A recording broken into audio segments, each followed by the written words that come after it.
Let's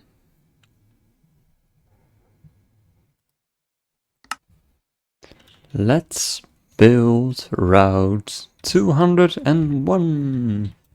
Yo yo yo! Hello there. And in last episode we started building this whole entire town of Twin Leaf. And I was so excited about it and I thought, dirt. Let's continue. I love it. I love it. I love doing this. So yeah, I immediately want to continue building. So yes, let's go. And the first thing, we're all back to the start now, is to start planning out how our build is going to be looking.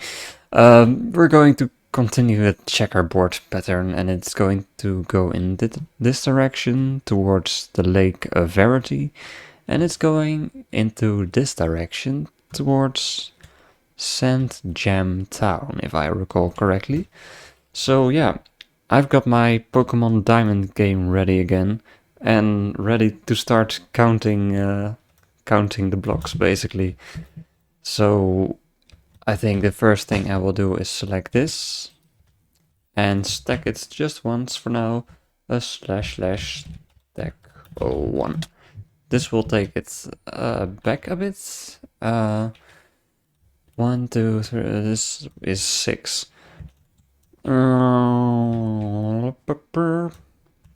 So if I select this and that, no, I cannot do that. I need to stack it like this, because yeah, two dark greens, they will start, yeah, no good, basically. Yes, so I will need to stack this 1, 2, 3 times. Okay, slash stack 3, because this is where the trees will be. And stack you only once. Stack 01. And let's see, this pathway, how wide is it? 1, 2, 3, 4, 5, 6 wide. Okay. I already got 2, so that means I will need 4 more. So I will select all of this. Okay, 4 more, that means stacking it by 2. Slash slash stack 2. So now it is 1, 2, 3, 4, 5, 6 blocks wide. Perfect. And this should then be 4. 1, 2, 3, 4. Yes, that is correct. This basically, yes. Alrighty. I'm just going to stack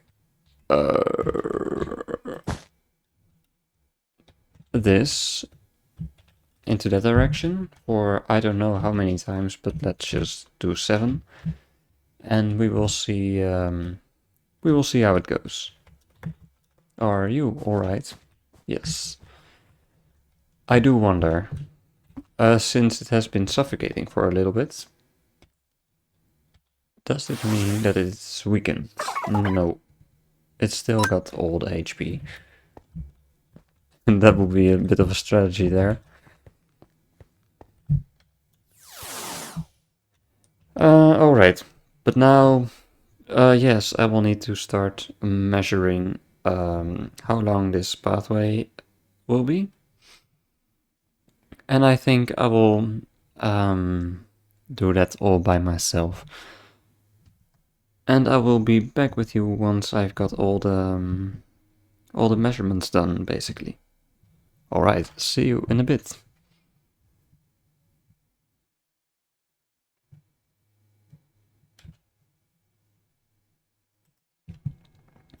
Alright, and I'm back. And I have been doing some stuff, and I thought, well, let's continue on for a bit together.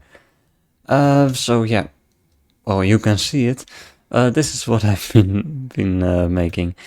Yeah, planning out all this road all the way to the end over here.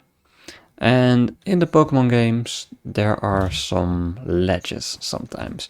So, well, in the game they don't seem that dramatic, but you can walk into this direction, and then when you come in the other direction, you can jump off it, but you cannot walk back up again.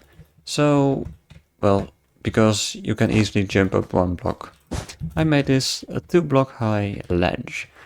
And the same thing over here. So you cannot jump up here, but you can drop down. Also, this is going to be where tall grass will be. So I marked it into a very similar color, but the concrete variant. So I know this will be the tall grass. Same over here. And the trees will continue over here. And yeah, the next thing that I am going to do is basically continue this pattern into this direction. So I've got this 3 elevated high thing going on, and let's just stack this all the way to, I don't know how far. Yeah, further. I need to check. Does this go all the way to the end? Yes, all the way. Well, not till the end, but at least till the end where I made this, basically. Let's just add some more and some more until we are there. 20. Only one more, so let's just copy this. And let's stand here, / copy. And then we paste it over here.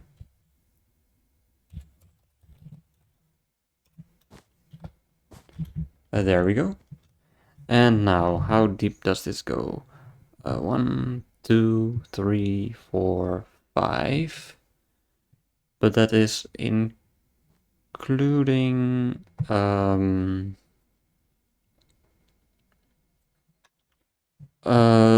you know what? The easiest thing to do is to just extend this bit of forest into this direction.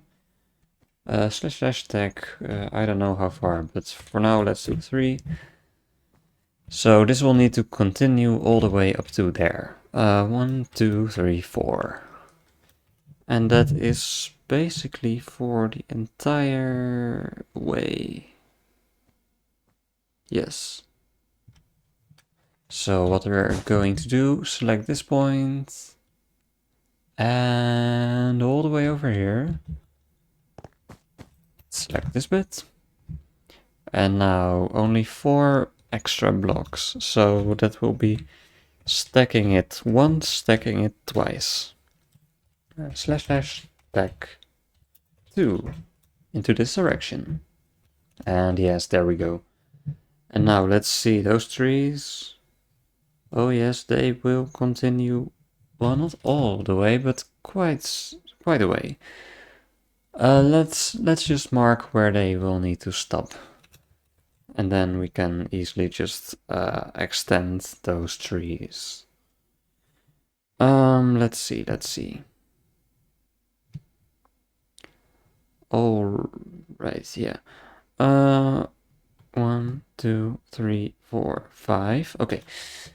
Basically, there is a patch of tall grass over here, as well as on the other side. There's 5 in between. 1, 2, 3, 4, 5. All right, that is correct. So let's start marking this patch of grass over here.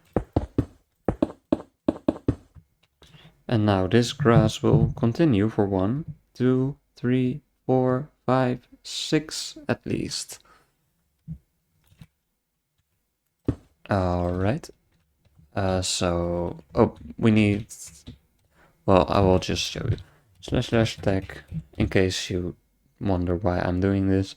/ tag 6. See, it will be one long strip of the same color, and that is not what I want. Slash slash undo. So I will, whoops, place one more inverted line of these colors. And this was 6, right? I forgot. Well, I think I remember, but 1, 2, 3, 4, 5, 6, yes. So we already got 2, we need to add 4, so that is stacking it 2 times because we got 2 selected. Slash slash stack 2. And now this will be 1, 2, 3, 4, 5, 6. Yes, perfect. And once we got 6, yes, we can extend this as well. Nope, this one. And stack that 3 times. And then a tree will come here.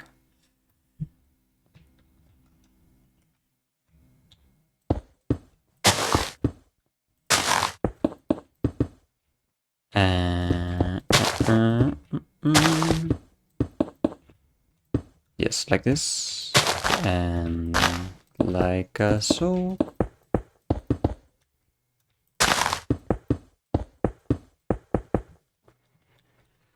That will be 1. Yes, 1 tree and a second tree as well. So we stack it once into this direction. Until there, yes, right. And we will stack this one into this direction and this one into this direction. Watch out, little LeChonk, because you are going to get squished and squashed. And then this tree will continue. Well, it's interesting because the trees, they are actually 2 steps wide. So one square like this, consisting of 2 by 2, is exactly 1 tree in the Pokemon game. And there will be 2 trees going to this direction. So I'm actually going to stack by 2, because 1 tree, and this will be the corner, and that will bend around into this direction.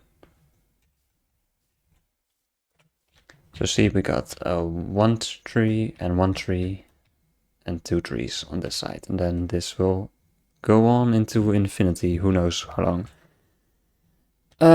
Yes. Okay, I've got 1 tree and 2 trees over here. This one will be stacked 1 back.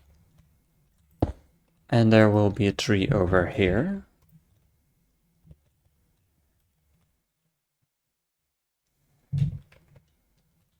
And 1 more, like this. And then that will be filled up by a tree over here. Yes, that's right. And I believe, yes. So what you can do now is stack this by 2 or something. Select this, select that, and stack it upwards. You can do that as well. Slash stack 2 while looking into the sky, and you will elevate this to the same height. And now this will continue all the way towards the back. And later we will need to see how we are going to blend this together, because over on this side you can drop off but not jump back. But over on this side you can just walk up here, and it's a gradual slope it will need to be. But that's something we will decide later, I think. Now to just stack this a lot of times, like 20 I think, should do. Wow, wow, wow. Nice, nice, nice. That was a perfect estimation. Flawless. Nice. I love it. Yes, alright. But now this we will need to somehow blend in together as well. Alright. And now this bit over here, this is where you are going to enter the Lake Verity.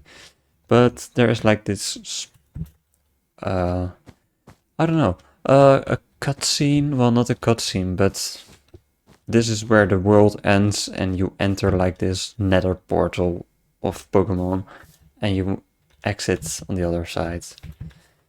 But I will need to see how I will do that. I think I will make the lake later on, when I've built more of the island. And then I will see how it all fits together and how long I want this pathway to continue until the lake. So yeah, first I'm just going to do this path and then make my way over there and there and over there and over there until it wraps around back to the lake, and then I'll build the lake. Yes. All right, all right, all right. I think I'll just yeah, I'll show you something and I'll just continue working on this, and I will take a break as well for myself, get a cup of tea, and I will see you when I see you. See you later.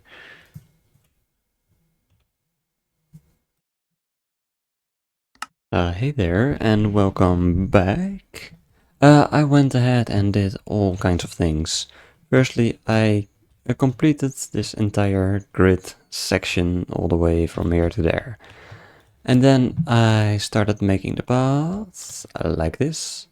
And I rounded the corners a little, like this, and like this, and like this. And I decided, because in the game this path goes straight into this direction until here, and then straight into this direction. But in Minecraft we can be creative, so I made it a round bendy corner like this. And also what I did is, now imagine you live in that town and you want to walk in that way. You're not most likely not going to walk all the way here and then make the bend, but you likely want to cut off this little corner over here. So yeah, I don't know what it is called in English. We call it like an elephant path. Anyway, just the grass that gets trampled and creates a new pathway, because that is just a bit more a convenient way to walk.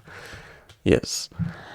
And then also what I started doing is creating the edge of this ledge over here. And I did not complete all of it, so I would like to show what I did here later. But first let me show everything else that I've done. And I've also, as you can see, made 3 more trees. And these are all handmade. Well, they all are handmade, but newly made, I mean. And yeah, here, same thing, a ledge. So if you come walking from this side, you can easily jump off. But if you come from this side, nope, not going to work. So you need to walk around and go through the tall grass area. And then you can go around it. But yeah, there are 3 trees over here, and I thought it would be cool to have the middle one that is sort of on the ledge, growing out from the ledge with the roots sort of tucked into the earth over here, and it's bending a little. I've seen some images sometimes, or real life trees also, of trees like sort of, yeah, they look like they're about to fall, but they've got their roots planted into the earth, so they will stand, but they look a little bit interesting standing on the edge like this. So I thought, yes, let's do this. And yeah, that's about everything I've done. Also, yeah, another minor detail, but still important. So at first I raised the elevation too high for these ledges. But then there also needed to be ways you can enter, so I slowly, gradually raised this bit of land up so you can easily walk over here. Same thing over here, there's a ledge over here. So I made it so you can gradually walk up here. And also connected that elevated area from this side over to that side. And sort of made a sort of natural feeling transition in between. Now that I'm looking at it, I might tweak it a little more, like make this go a little bit more like this, perhaps. Let's do this right now, actually.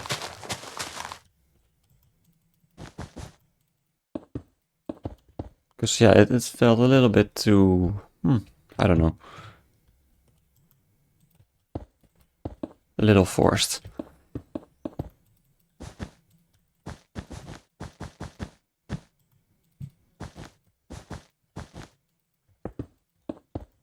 Maybe something like this. Yeah, I think that's better. Alright, so now what I wanted to show you was this ledge and continuing building this ledge. So let me clean my inventory out a little. And I picked all of these blocks and made a bit of a gradient from light to dark. And you could go for all in one color, but I like to use gradients, and it gives a little bit of the impression that it's like sticking out a little bit, and this is like in the shadows, or maybe there's just a lot of difference in texture anyway in the earth or whatever. But it sort of gives the impression that the land is sort of ribbly, protruding outwards and inwards, and yeah, something like that. So what I did is at first only the bottom edge, because the top edge I do with stairs, so you can also see the grass behind it a little bit, and it's a little bit uneven in terrain. And at the bottom I just went from dark to light, from light to dark again, from dark to light again, from light to dark again, from dark to light again, and continuing that all the way. And sometimes I would skip a block or two, and sometimes I would do all of them just to give that more variation. So here I went from, excuse me, from this block I skipped the brown concrete powder and went to this one, and then skipped that block again, went to this one, skipped the soul soil and went to strip dark oak, skipped this one and went back to, well, anyway, I just made a bit of a varied alternation between light, dark, light, dark, light, dark, light, dark, light, dark. And now I'm doing the same thing basically with the stairs and the slabs. So yeah, I've got hold on. The lightest color available is the mud brick, then the spruce, and then the dark oak. And naturally, we don't have as much possibilities, as many possibilities with the stairs, but we will make it work just the same. So yeah, I left off with light here. So now I'm transitioning into darker, into even darker, and I'm creating sort of these wavy patterns like this. And let's go for one more dark, and then a light again. And what I also like is that sometimes sort of the colors overlap a little bit. So this one matches in lightness, but the lightness from this block also transitions a little bit over into the darkness over here. And like this, Like this would match the brown and the spruce, they match well. But this sort of, yeah, creates a little bit of a wavy pattern overlapping this side and overlapping that side. I like the way that looks. Otherwise, if it's all straightly going up, it might look a little bit static and, I don't know, predictable or something. So let's maybe do that again over here, like already start dark, transitioning this into light.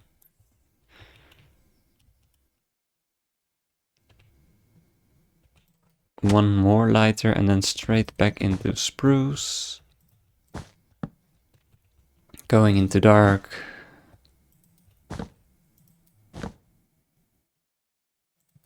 Spruce. Spruce. Yeah, let's go for another dark.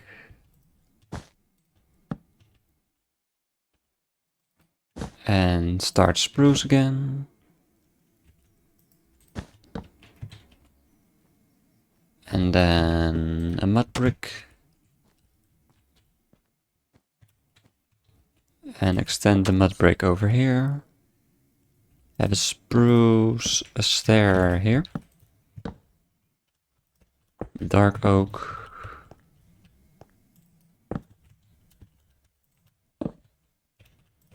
Yeah, and continuing this all the way.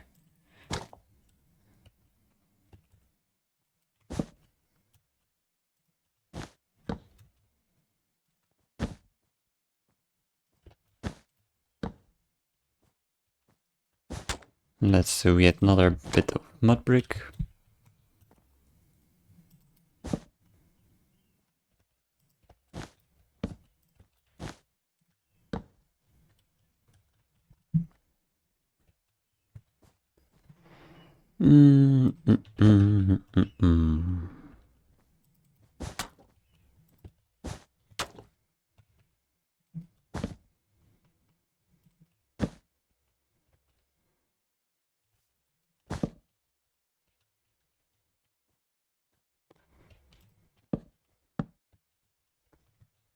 No, I'll just make this dark oak as well.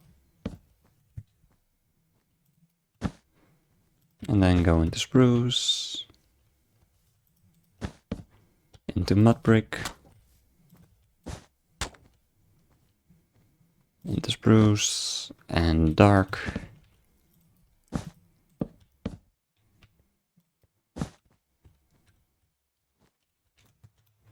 I think I will make this one spruce as well, just to have a little bit of the variation in colors.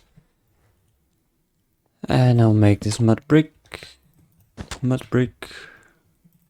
spruce, almost there. And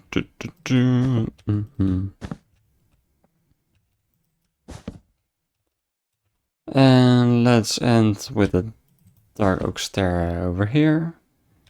And a spruce slab. Yep. Okay. Done it. Did it. Yes. Alright, so that is this part done. And I started building the ledge over here, but over here I didn't really know what I was doing yet. So I think I will get rid of this and redo it the same way I did the other, basically. Let's park these blocks over here and get them out of my inventory. And let's get the other selection of blocks.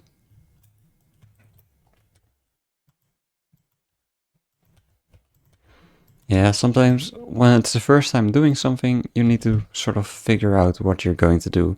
And that was over here. I tried something and that became sort of the foundation mentally, conceptually, start working over there. And I'm quite content with the way this looks over here. So yeah, and now that I've done this, I can redo this bit over here.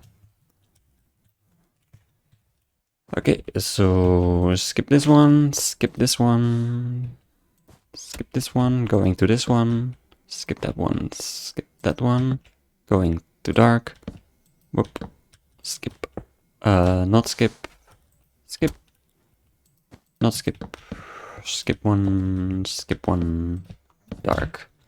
Something like this.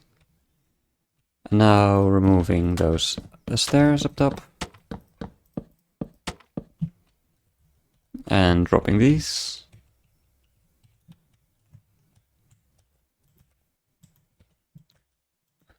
I'm going to do the same thing over here basically.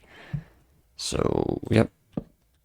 Dark oak slab, spruce, mud brick. I want this one to be a mud brick as well. Let's go straight into dark oak. And into spruce already, I think. Yes, let's do this. Let's go into mud brick.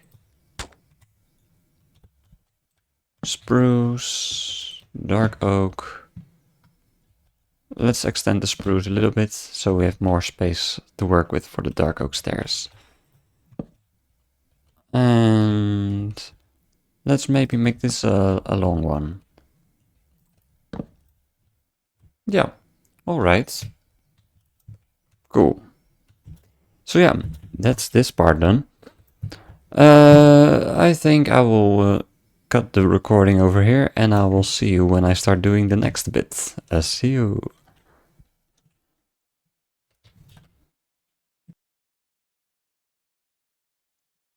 And so the next thing we are going to build is start decorating these pathways, just like we did over here. And one thing I want to keep in mind, just like last time, is to sort of see if we can hit the right balance between adding some interest to the pathways, but not making it too busy to the eye. So I felt like perhaps over here, see there's just little gaps, little bits and whatever. I think this, well, it's still good, but it might be just a little bit on the busy side. And perhaps over here there's more, yeah, large spaces. And I think this is a little bit more easy on the eye. So yeah, that's one of those balances to find. Like if you do nothing at all, it will be a little bit bland, but if you sort of make it too busy and spam things all the way, it might get a little bit messy. So yeah, let's see if we can find the right balance. So let's actually place all of this back.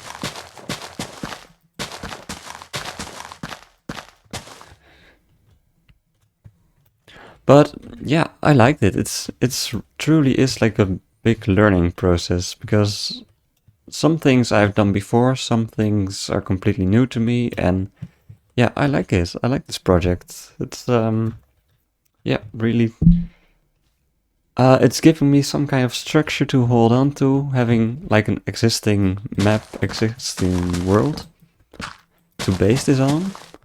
But then what I do with it, it's all a learning process and my own decisions I can make, and yeah, it's fun. So yeah, let's create like a bit more larger shapes and greater spaces in between.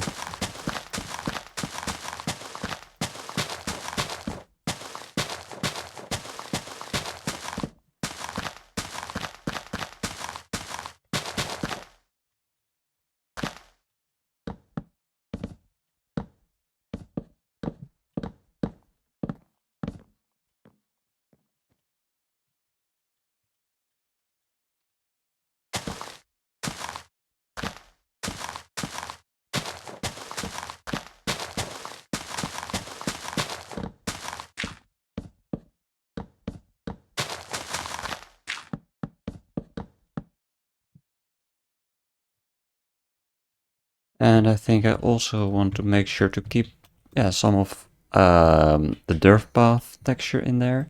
So maybe over here I will just do a smaller bit of the stripped oak logs. And keep more of the dirt path over here. Though, yeah, I do want it to sort of blend together as well. So it's not like two separate things. Yeah, now if I only add a little bit of something over here, I think that will look pretty good.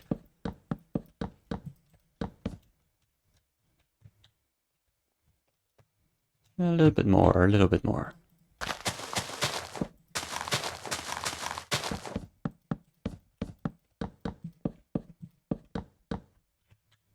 Yeah, I think that's good.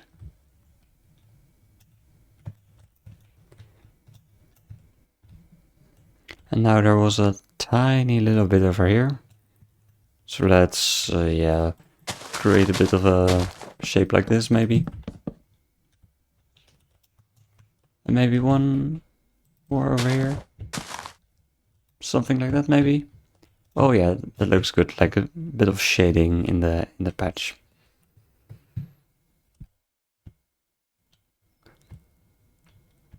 Now let's continue that over here. Also, I do think I want to replace more or less all of these. Because I like the way it transitions a little bit more. Because otherwise you've got this busy dirt texture on the sides. And now another thing, we can use slabs here. And I think that we may want to use them. Let's see. Oak slabs could work. I mean, it matches well with the oak texture. Is there any other kind of slab that we might want to use?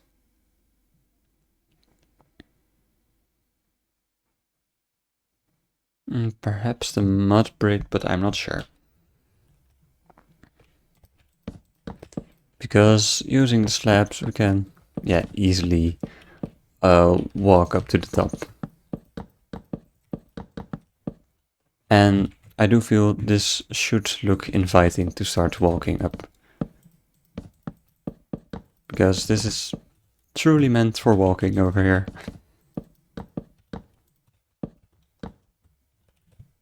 In contrast to walking over here.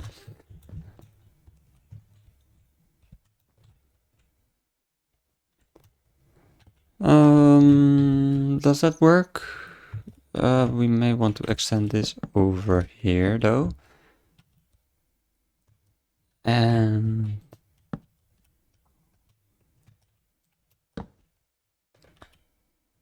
yeah, let's do something like this. I think that works.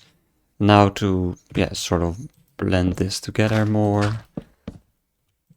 Let's create the little patch over here. And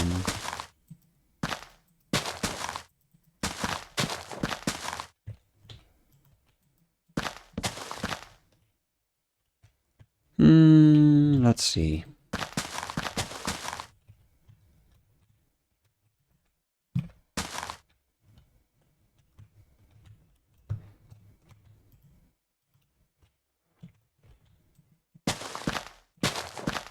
Yeah, it is a little bit more tricky to work with because we've got these slabs and the transitions between another elevation. But yeah, this is working out well, I think.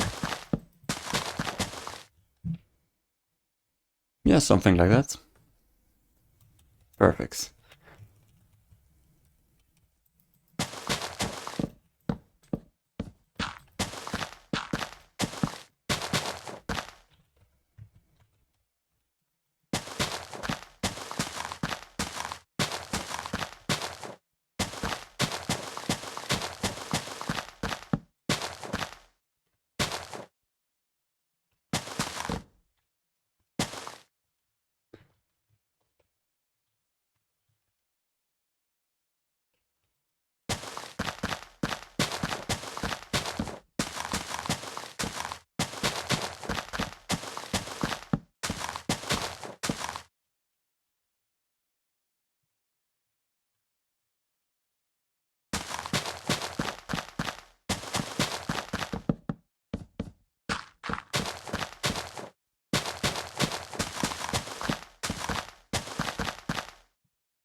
Yeah, and I'm thinking, what matters most is the way it will appear, like when you're walking over it like this, looking out into the distance, and right beneath your feet.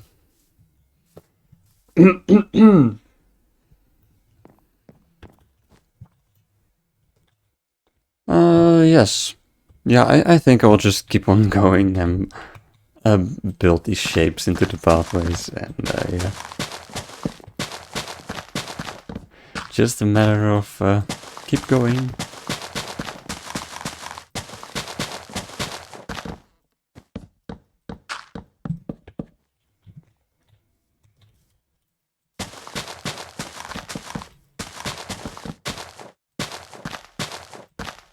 Maybe one little bit of a hole in between. Want to be careful with creating many holes, but yeah, a little one here or there, that might be fun.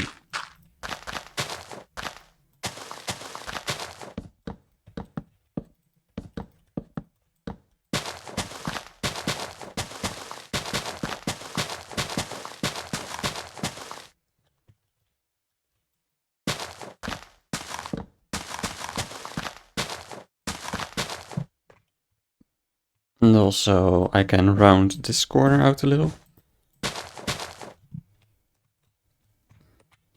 Same over here.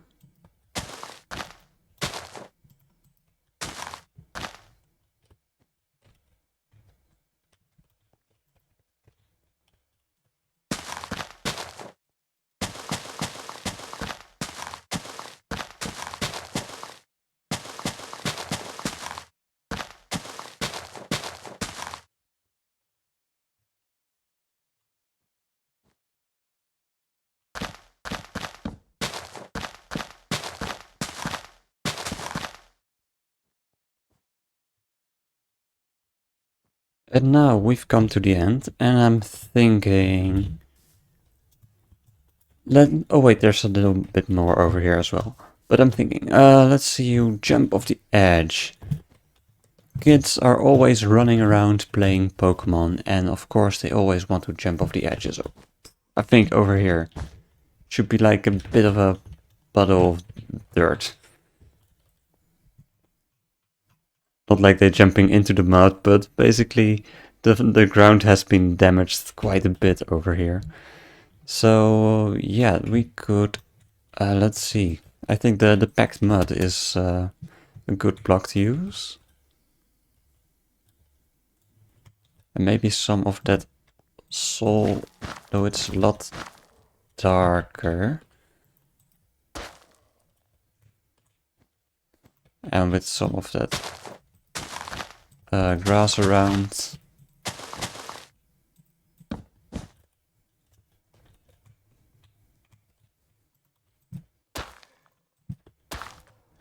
I think, yeah, especially this bit can look a bit messy, because, yeah, all those footprints stomping into the ground here and there, that will create a bit of a mess, I think. So, yeah, let's do maybe something like this. Or perhaps switch that out for, like, the log variant of this one, maybe?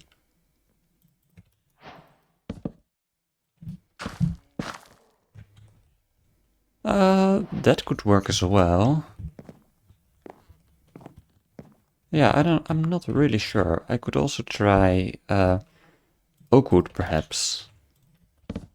Oh yeah, I think that's pretty good. That's a rough and messy texture. Though you might want to confuse it with the actual tree logs into the floor. Hmm. I could also go for... Yeah, I think that might be our option. Sand like this. It's a little bit on the light side, but it will work. Yeah. And I also want some, I don't know, patches of grass in between over here. So it's, yeah, it's going to be a little bit messy over here. So you jump, jump. like that. Yeah, and now to complete these corners, so yep, making the corners a little bit smoother, like this. Though this is getting a little bit fat, a little bit of a fat corner. I'll keep it like this.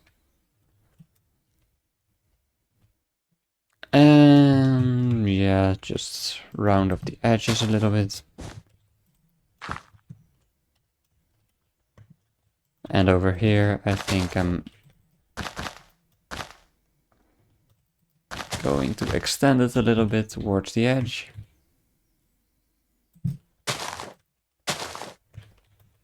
And the closer you get towards the edge, more people will have jumped. Like, some people start jumping over here, and others wait all the way till the end, so there might be a few bits of grasses left here.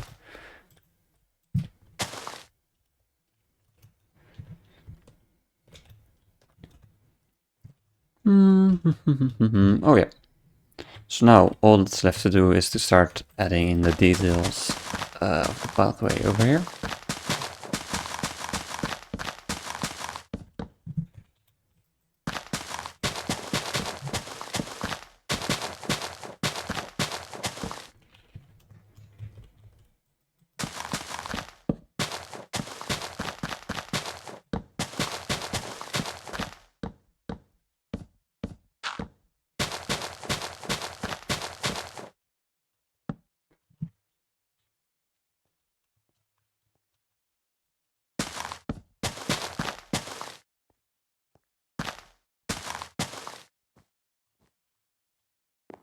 And maybe a final little edge over here.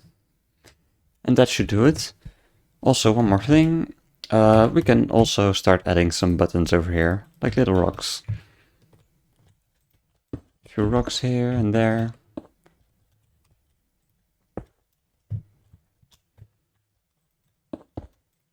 Not too many, just a few.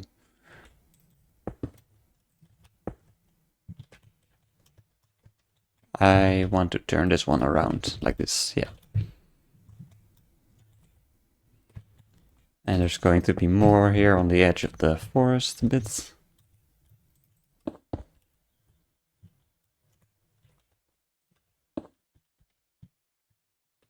Maybe a few here. Turn that one around.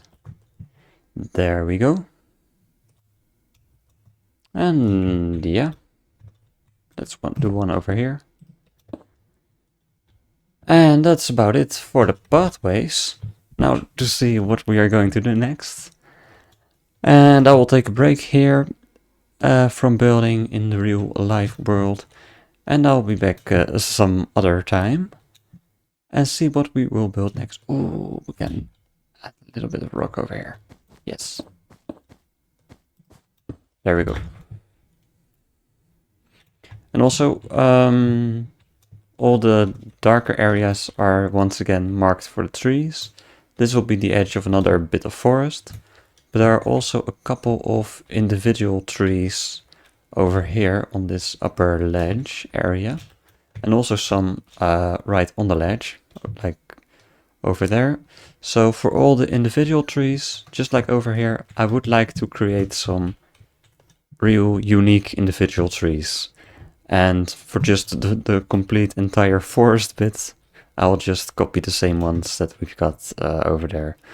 But yeah, if you've got like this one or two trees in the middle, might make a special little unique tree to walk around. I think that would be pretty cool.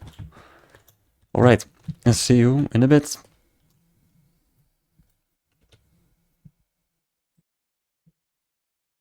Alright, it has been decided. I know what I'm going to build next. So the next thing that I want to build is to build the patches of tall grass.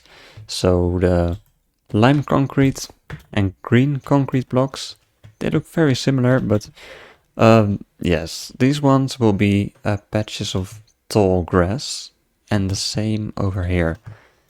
And I think let's do the tall grass different than the normal grass. Also in the types of blocks that we use, because over here this is just the regular grass, and I used a mixture of grass block, green wool, moss blocks, and green concrete powder.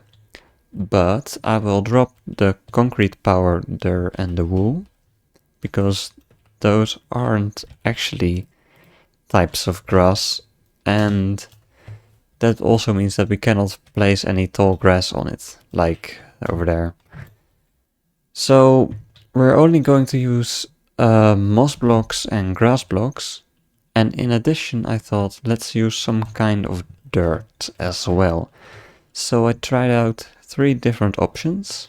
This one is the muddy mangrove roots, the rooted dirt, and coarse dirt. Those are the options, I thought. And what I like about this one, it's nice and dark, so yeah, it makes the grass pop out just a little more. I think these ones are interesting because the roots also look a little bit like there are worms in them, and that would be perfect place for Pokemon to hide out in the tall grass. And I think coarse dirt, it just matches the best with the color of the grass and the moss. And so I couldn't decide which one to pick, so I thought let's just do all of them. And that's what I tried out over here. Now I have all kinds of grass on top of it. But let's just get a bucket of water and remove all of this. Just a second. Oh, I also need an empty bucket to get rid of it again. Oh, just bucket, yes. I had hoped it worked out better, but oh well.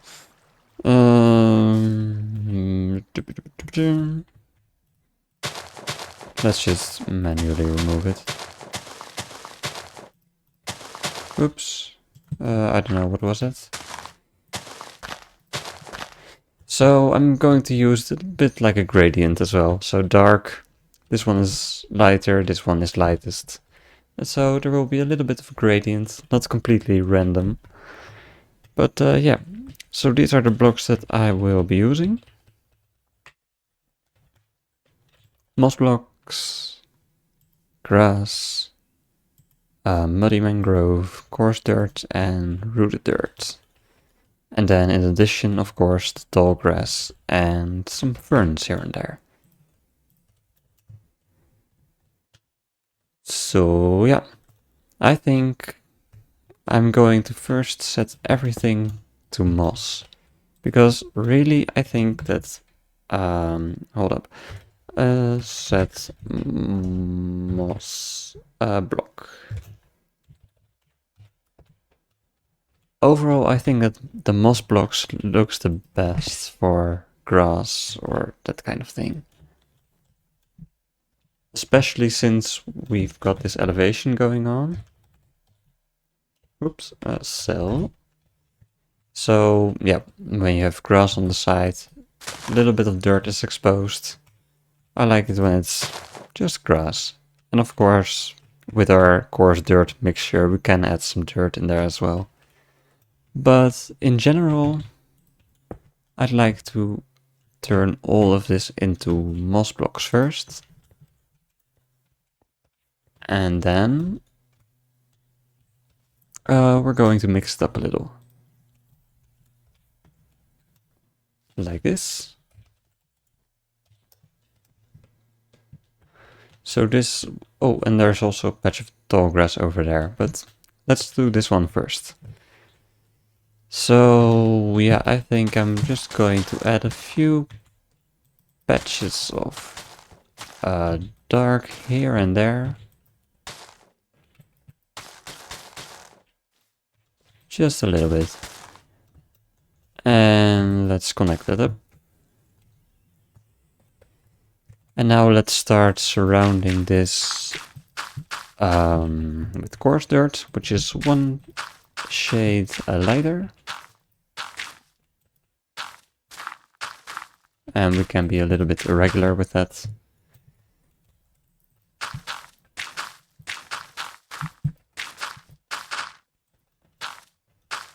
And now with some light patches here and there. And since the coarse dirt matches well in color, we do not completely need to surround it, but yeah, we can also leave it coarse dirt at the edges.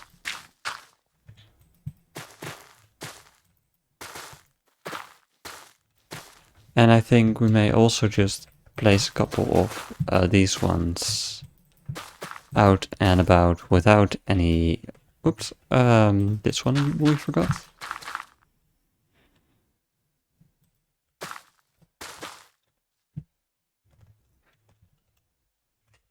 Oh yes, and over here we can add some more.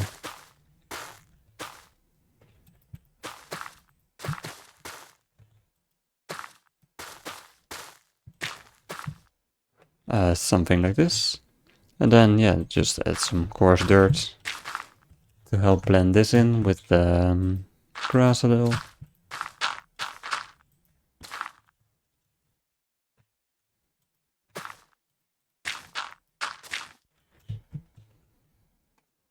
Yeah, let's just keep it like that. And now what we will do is to just add bits of grass in.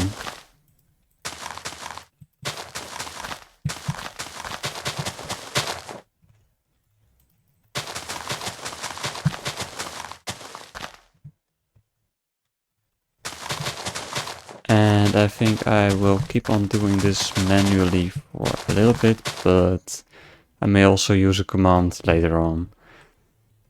That might be better.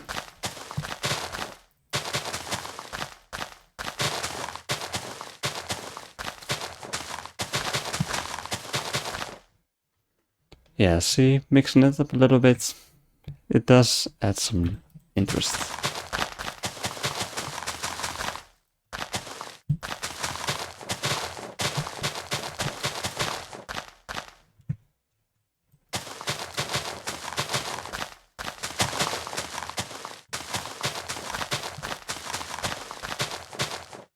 And yeah, we can have a few blocks of grass, like over here. And then sort of blend this in a little bit with dirt.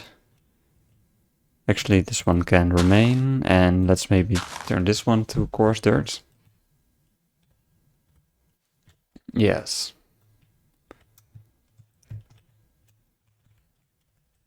Yeah. Let's do it something like this. Then keep on adding some of the grass.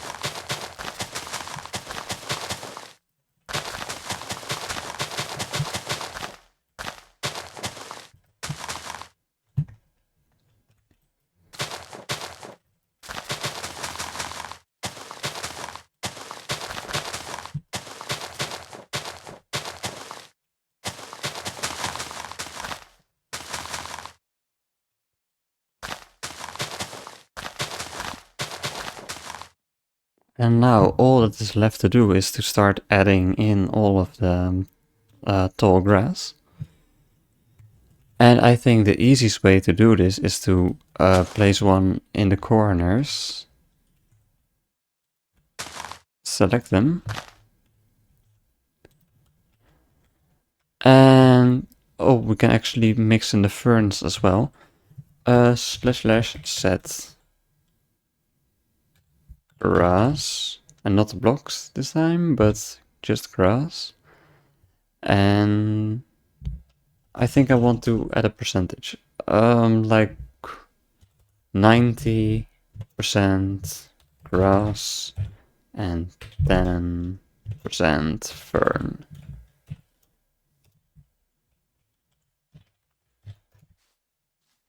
There we go. Now see, the Pokemon are perfectly able to hide in here. Just the way it's meant to be.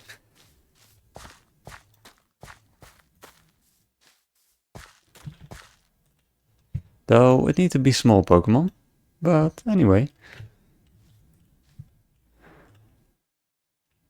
And I wonder we might just make this into a line of double tall grass, but let's try.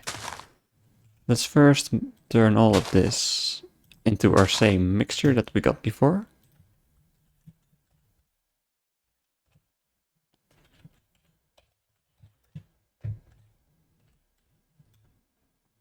Yes, it might help blend in just a little bit more with the upper elevation, but we'll see.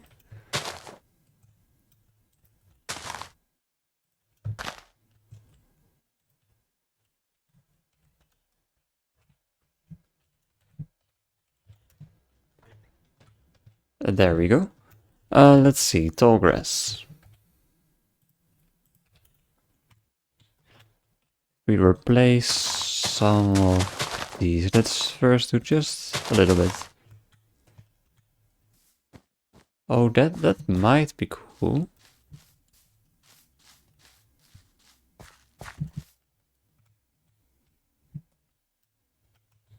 Yeah, I think it does help make it blend in a little bit more. Though I think maybe we will not do all of them, but just a couple and some smaller ones in between. I think that's the best of both worlds.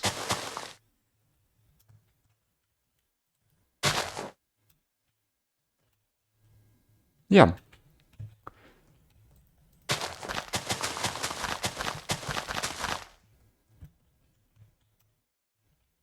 Let's remove this one. Yes, there we go, there we go. Alright, that's pretty cool.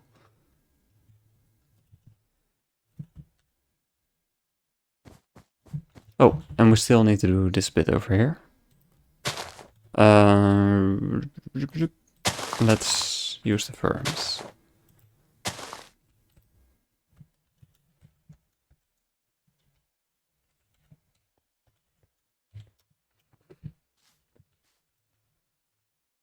And now to do the same thing over here.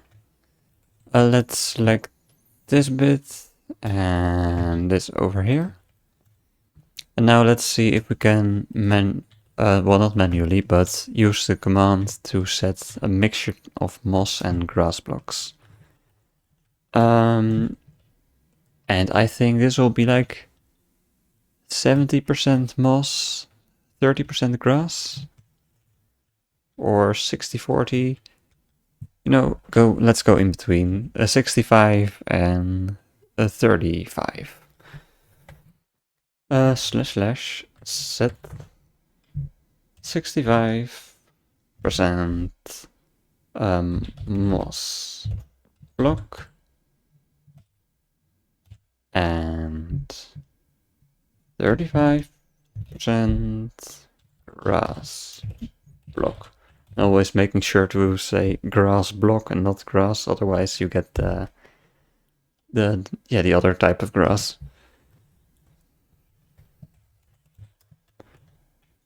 Yeah, that seems about right. Doesn't matter that much, really.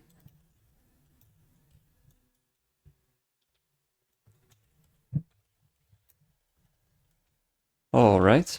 Now, let's do the same thing again and add some patches of the mud.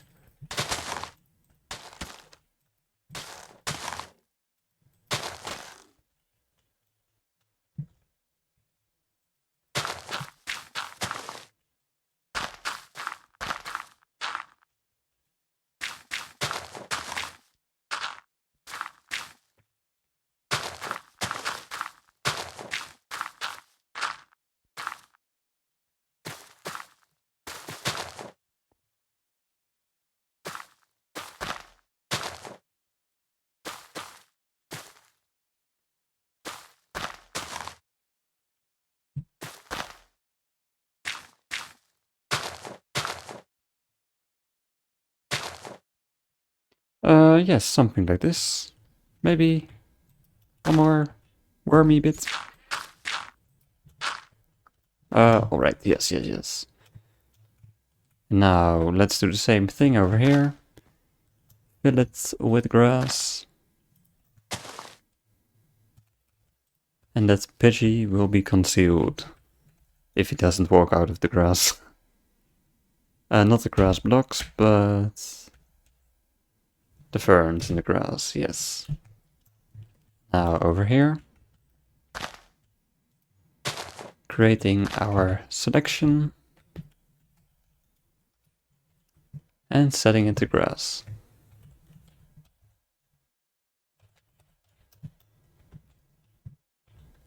And now to do this bit, select one corner, select the other corner, turn it into moss and grass. Now, just adding a bit of mud and dirt. Let's do some along the edges where it's already a bit muddy, of course. I think that will work very well. Oops. Didn't mean to do that. And let's surround it with coarse dirt.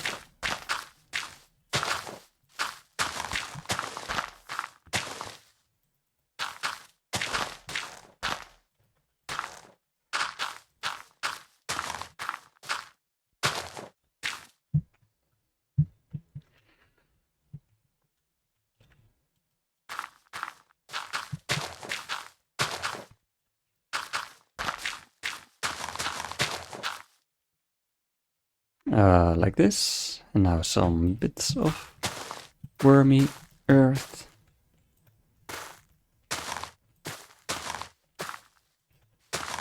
Maybe a few over here with some coarse dirt.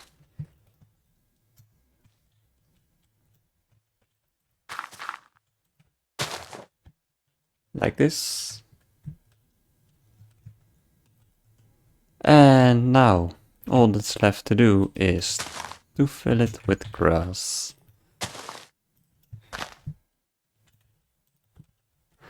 And then that part will be done as well.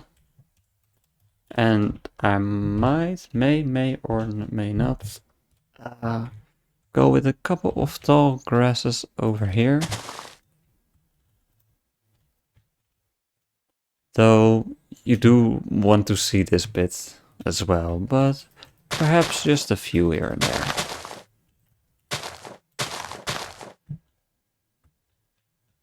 Yeah, I think that could be fun.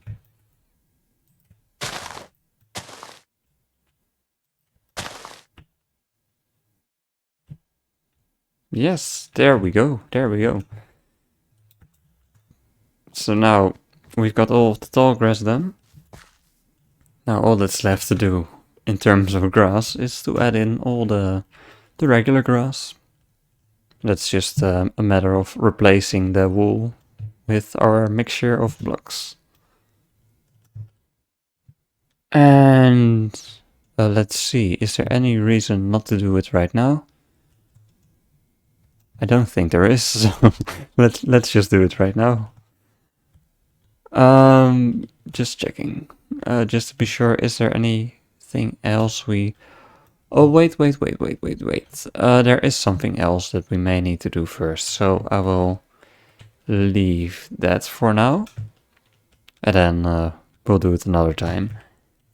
Yes, alright, I will keep it at this for now, and I will see you later. See you.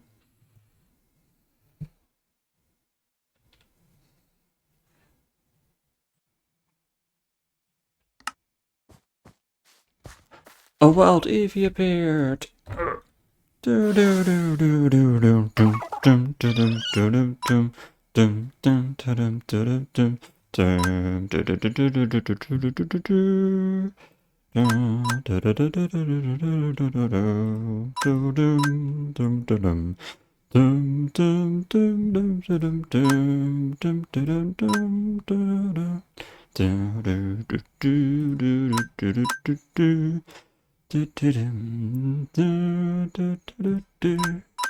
Oh no! Let's try to catch it. Whoa.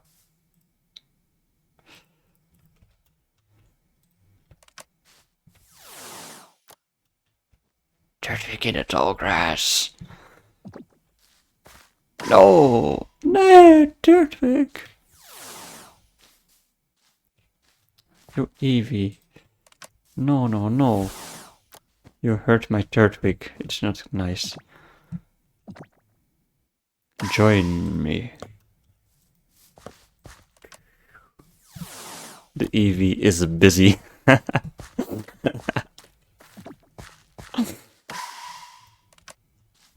Ooh. And the Galvantula.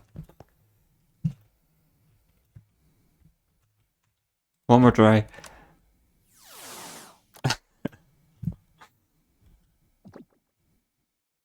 Alright. Final try and I'll walk away.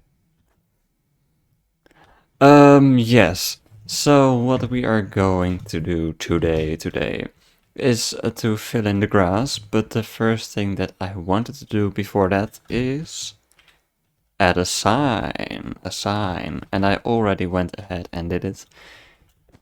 It took some time to sort of align the text to match up well. Trainer tips. Don't be shy, talk to anyone and everyone you happen to see. By talking to people, you will get invaluable information and advice. Awesome, will do. And now I only want to highlight the text in white, but unfortunately it isn't very visible. But if we use the glow ink sac, we can make the text look very bright. So there we go, trainer tips. And same thing for the signs over here. Only this one, I do like it as a birch sign, so I'll keep it this way. And here, another sign, Lake Verity ahead, the Lake of Emotions. To be continued.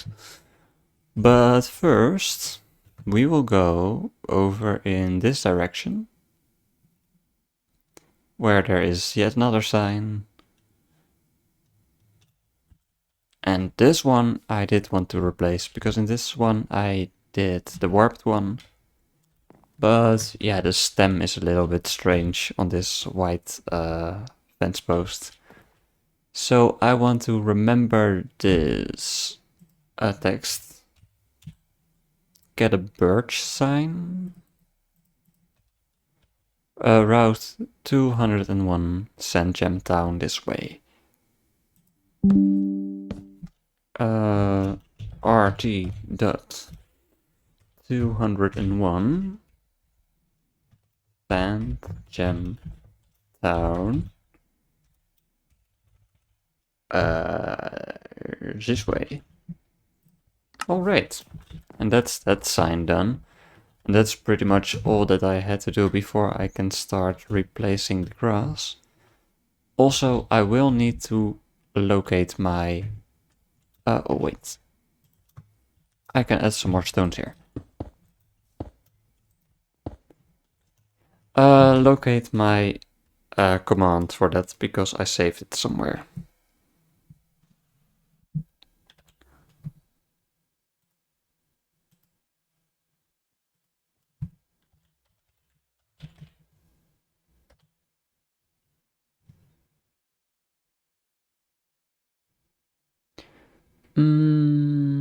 Let's see. Yes, my make pretty grass commands.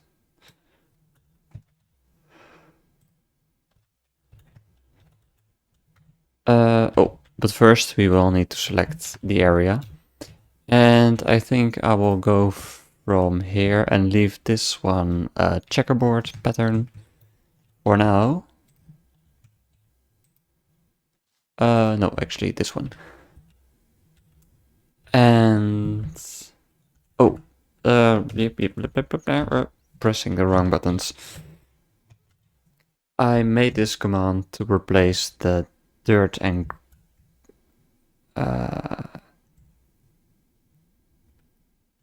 hold up. Dirt, grass block, dirt path. Oh yes. So everything before this is going to get replaced. So in this case, what needs to be replaced is the green wool and the lime wool. Green wool and whoops, lime wool. Whoops. Oh yeah, that's a bit of an issue. So this bit under there is hollow, so we will need to fill this up. Because the concrete powder, it just keeps falling down.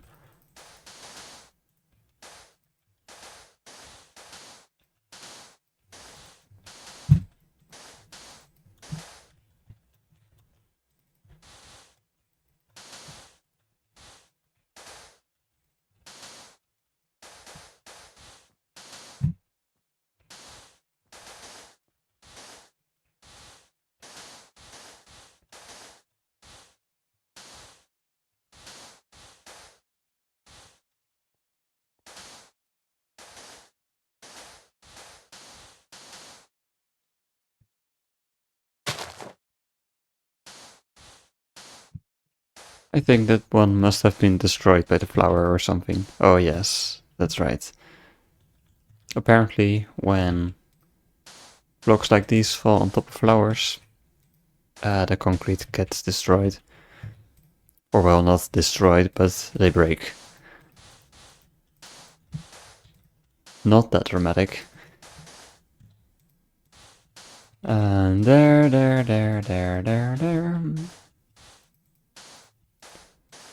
Well, and on a route like this, there isn't that much to be done other than these kinds of things.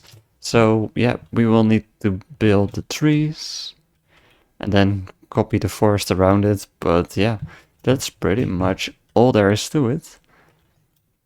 Very cool. So yeah, we got a huge bit done.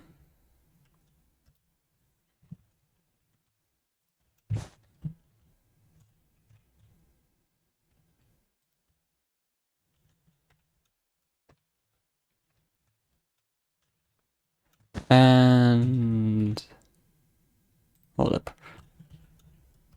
I do like to see how well this looks next to the tall grass. If it transitions or it's... yeah. Well, that's alright. Ooh, I do like this. With the pathway and then the thing. The ledge.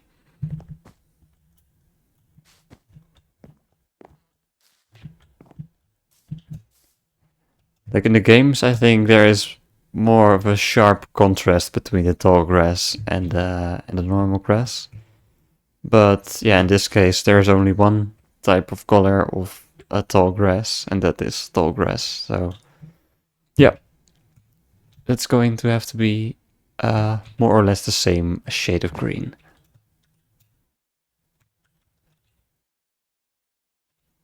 And select this.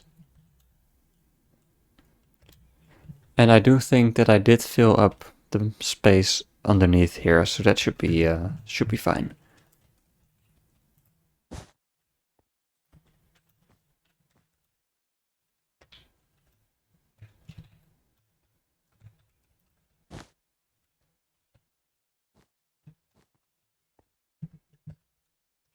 Also, we can remove this one and that one as well. Select this and that one and replace. And replace this and all of this.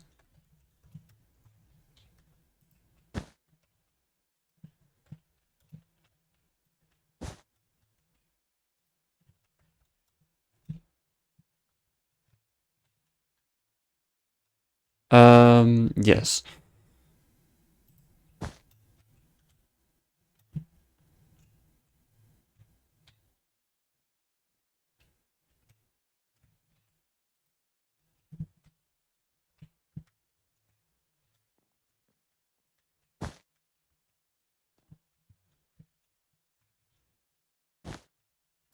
for a single block. Oh well. And I think from here on forward, I can just select one end and the other end and just fill all of this in. And because I only selected to replace the wool blocks, the markings for the trees should be just fine. Yes, there we go. And now for this bit down here.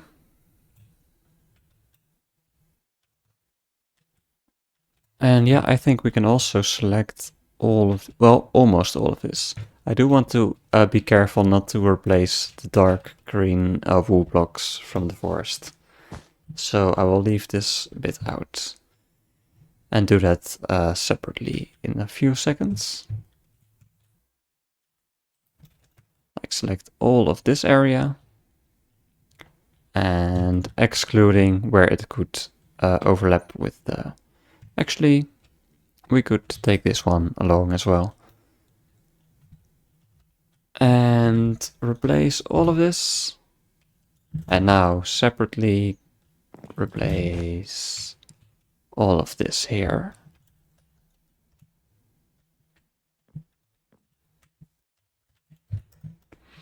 There we go. Wow.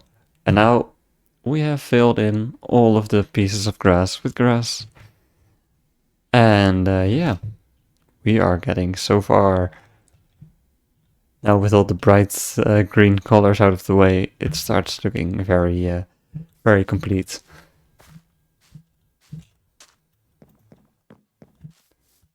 Sure brings back memories to walk around this area.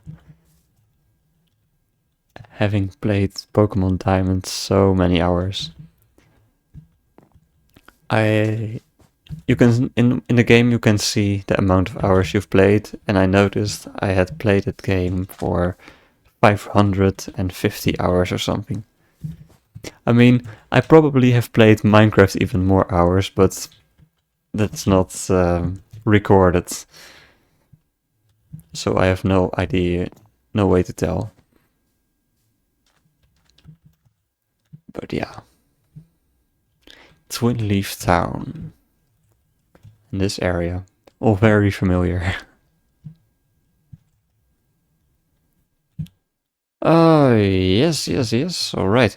And now to add some tall grass. I think around this sign is a perfect place to add some tall grass, because nobody is coming by with his grass mower and mow exactly around the edges of the thing. I mean, I have never ever seen anyone come by in the Pokemon world with a lawnmower, so maybe all of this should be overgrown, but yeah. No, they just leave this bit of tall grass for the Pokemon. And here they continue mowing the grass. Yeah.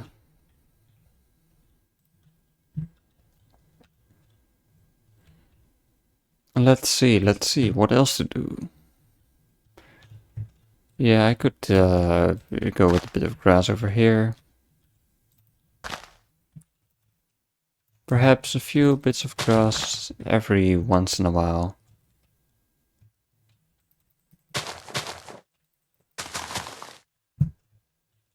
And some near the lake. But I do want to keep this mostly clean from tall grass to really set it apart from this bit of tall grass area. Ooh, an Oddish in the tall grass. He is tall grass himself. Yeah. Yes, we could add some more flowers and some rocks here and there, just like we did over here.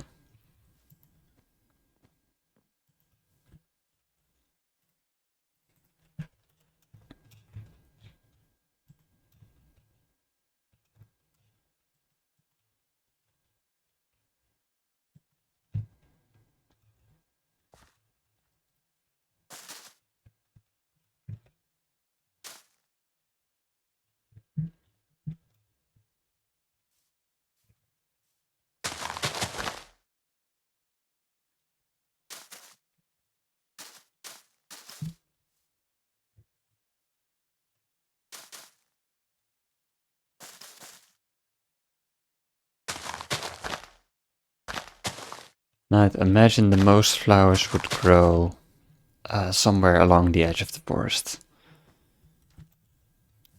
Like that's a little bit more of the wilder area. So yeah.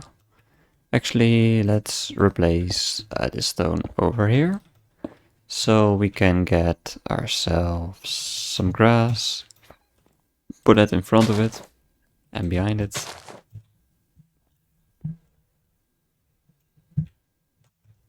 And maybe some rocks over here.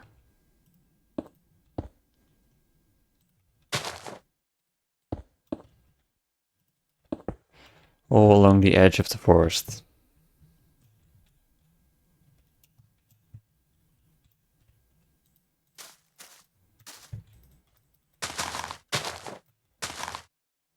I like these azure bluet flowers because there's lots of tiny flowers together and I like the way that looks.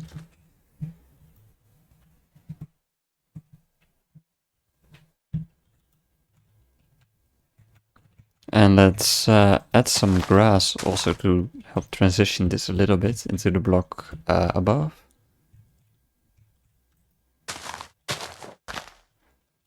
not too many because I do want to keep this separate. Yeah. I think this is perfect space for a couple of flowers.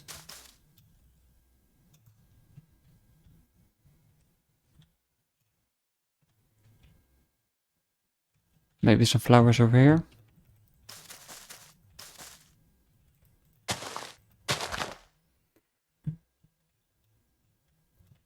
Alright. Yes, now all that is left to do is first to create some manually create some trees over here and then fill in the forest.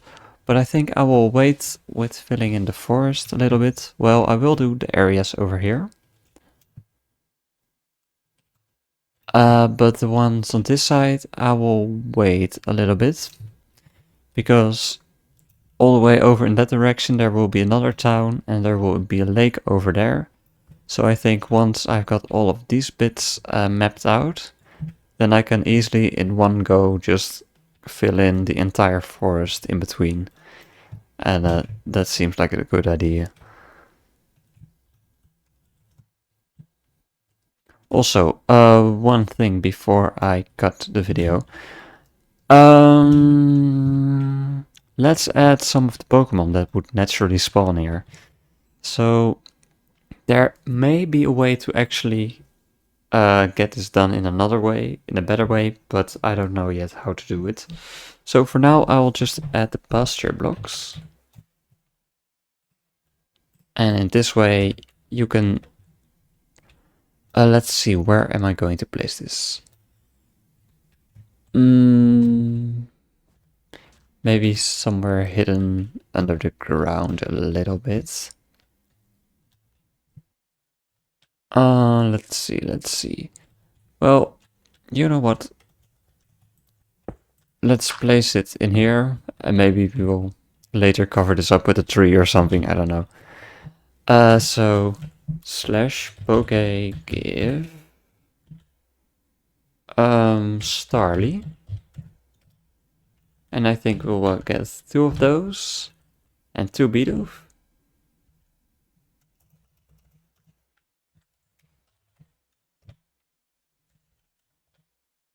And a Kricketot.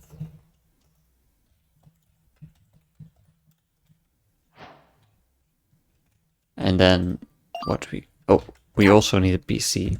Because first you need to place them inside of the computer. And yeah. Oh, Golduck, he's back. Golduck went missing for some time. I don't know where he went. He wandered off so very far away that I didn't know where he was. But it looks like he's back. Because when he was so far out, this triangle turned gray. And I couldn't get him back. So yeah, and now let's put these into the pasture block. And there they go! And now I hope they do wander more into this grassy bit. Actually, yeah. Can I retrieve them? Yes, recall. I will place this one somewhere in the grass over here. And later we will have to find a different solution for this, but for now, let's just put it right here. I do want to stay them in the grass a little bit.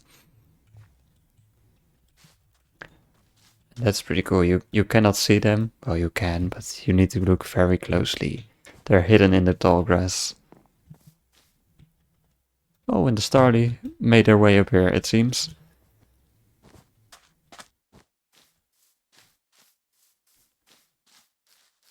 Oh yes, they're hidden very well. And also most of them left the grass, it seems.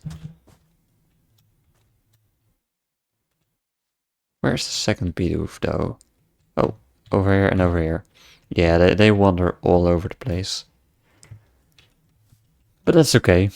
Psyduck has been wandering all over as well. That's the nice thing about the fish. They just are limited to the water. And this is where they will be. But Psyduck, he's wandering inside of the houses every once in a while and through the forest, playing hide and seek.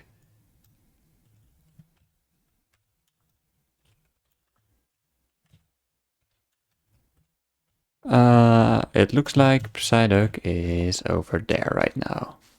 Yeah, there you are. Hello there.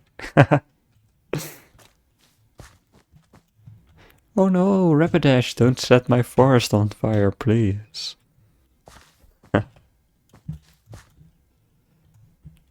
Let's see. Is Golduck somewhere within our reach? I have no idea where Golduck is. He's still off someplace. Anyway. Let's also add one over here. Somewhere in the grass.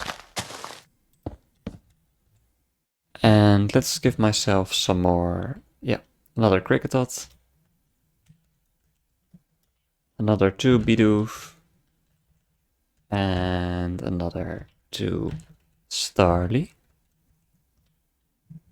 And I'll need to get another PC. And add them in here.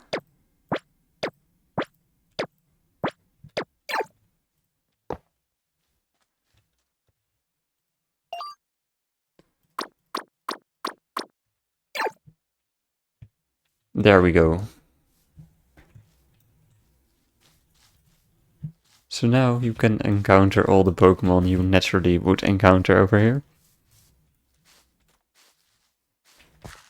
And a Pidgey. Yeah, but like I said, there should be some way to get them to spawn naturally in here, but I don't know yet how to do it. But one day we will figure it out. And there's a patch over here, but I'll leave it. Because there's a fine chance that the ones from over here will wander over here as well. So yeah.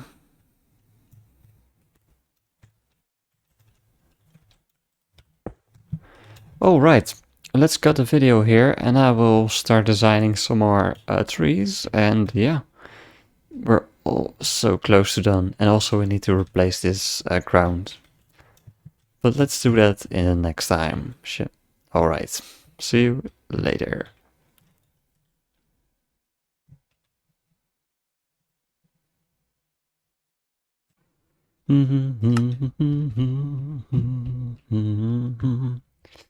Hello, welcome back. I did place some more trees, yes, here and there and over there. But I was thinking, hello there, Pidgey on the edge of the edge. I was thinking maybe you would like to see me build a tree like this that is going all the way like this. So yeah, that was my plan for now. It looks like I already have all the pieces I need. So yes, let's start building, because over here we've got some trees that are growing right on the edge. Edge, ledge, ledge, edge. So I'm just going to build up a few and then make a shape like this. And I was thinking, since there are going to be two trees, I think maybe one will grow only a little bit bendy and the other one a little bit more. So this one is going to bend over a little further than the other one even. And I want to... I'm looking for the right shapes. Yes, I want the... I want the bend to be more extreme towards the bottom, I think. And then as it grows taller, it's going more straight. I think that will be the way to go. And perhaps it's going out one more towards the end. Maybe not, I don't know. Yes, let's do something like this. And this one, let's lower this a bit. And yeah, let's keep this one like this or something. And then building up with fences. And whoops, well, that one can stay if it wishes. And let's build that one up by one. And what I also did for the other one, and I don't know if I will keep it because, as you see, it has trouble connecting with fences. But you could even go for this, and that would make the transition even smoother from, whoops, from blocks into the fences. So for now, let's try, and if I don't like it, I will remove it later. And then doing something like, what did I do again? I don't know. Yeah, something like this, but then this would be too, yeah, no, I don't know. I forgot what I did. And I can reinvent it myself, but I'm just going to check back. Oh yes, I just did it like this, alright. Just connect them like a so.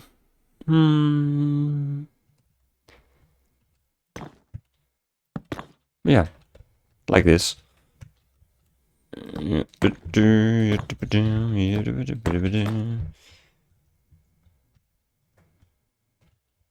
Yeah, alright, and did I do any other kinds of tricks? I think I used some trapdoors. Yeah, I sure did, to make the transition even smoother. Yes, though in this case, it may not be that... well, yes, it could work. Since there's only one block in between, yeah. But anyway, I can do it over here as well, yes. So, yeah, switch this one out, and here it's more... it will have more of an effect. Because see, now it's going from here to here to here to here. That's even more gradual transition from here to here to here to here. Yes. So that's the basic shape of the trees done. I will add some roots, but I think I will do that later. Now just adding more branches, that's the word, thank you. And let's do this one and make it go down by one, because naturally we cannot place branches attached to this one. Well, with a debug stick everything is possible, but it's always a bit of an annoying thing to get a debug stick out, so let's just do it completely a combi.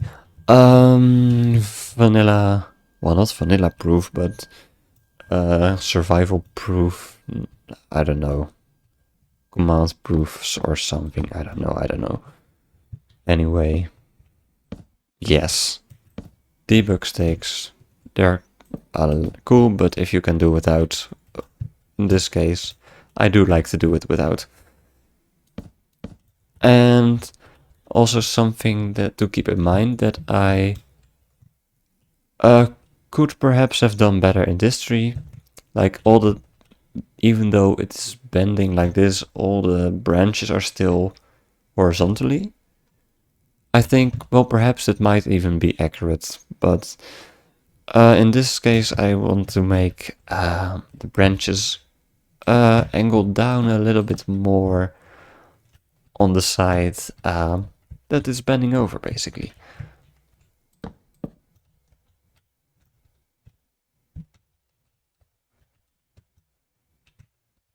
And this side might be a little heavy. So yeah, we might have to add some extra weight on this side so the tree won't fall over completely.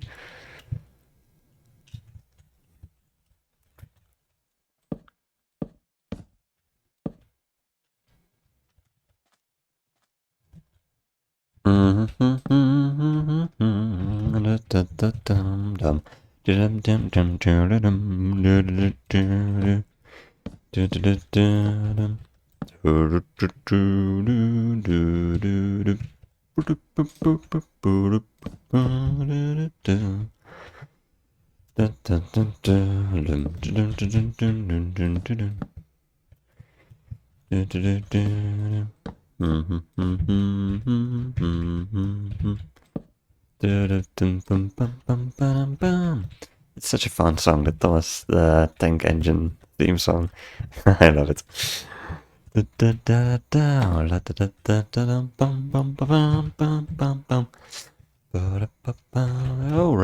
Alright. Yes, let's give some more depth over here. And also over here. Whoops, it's an interesting shape. Well, nobody will notice. And besides, everything is allowed in this universe. And happy little accidents and strange little accidents exist. So, yeah. Alright. Let's add leaves. Let's add leaves. Yes, all over the place. Oh, I woke up this morning doing all kinds of voice impressions, and it is so much fun. I do love doing the voice impressions. Somehow there is just so much energy that sort of gets released, gets generated even. Like, you may wake up a little bit without energy. Oh no, why does this day have to start? But when you start doing the voice impressions, there's all the energy gets released and building up, and yes, I love it. So I don't know why, but somehow I started doing that this morning, and ever since I've been in a very good mood. So yeah. Yes, and now I'm building trees in Minecraft. Yes.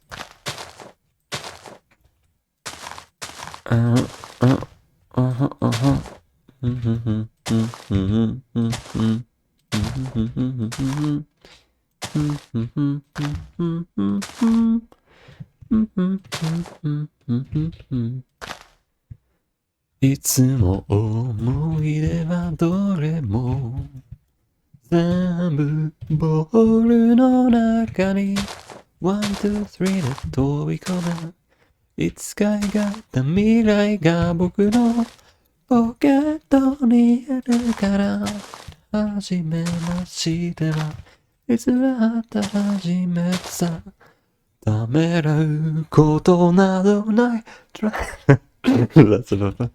Uh-oh, the singing takes over. I forget the building. Oh no. I can't help it, I'm in a good mood, I like to sing. Oh, that's You may not know, but it's one of the Japanese openings from the Pokemon theme song. It is Pokemon Journeys, the theme song. Yes. In case you are wondering, like, what the hell is he even singing? I don't understand the words. Well, that might be correct, unless you can understand a little bit of Japanese.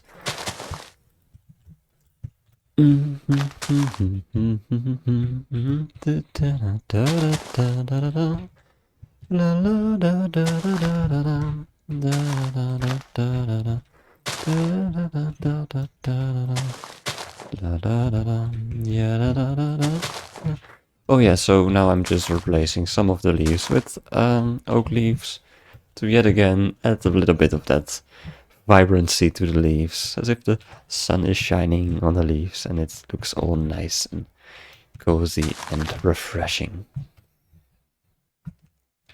Yes.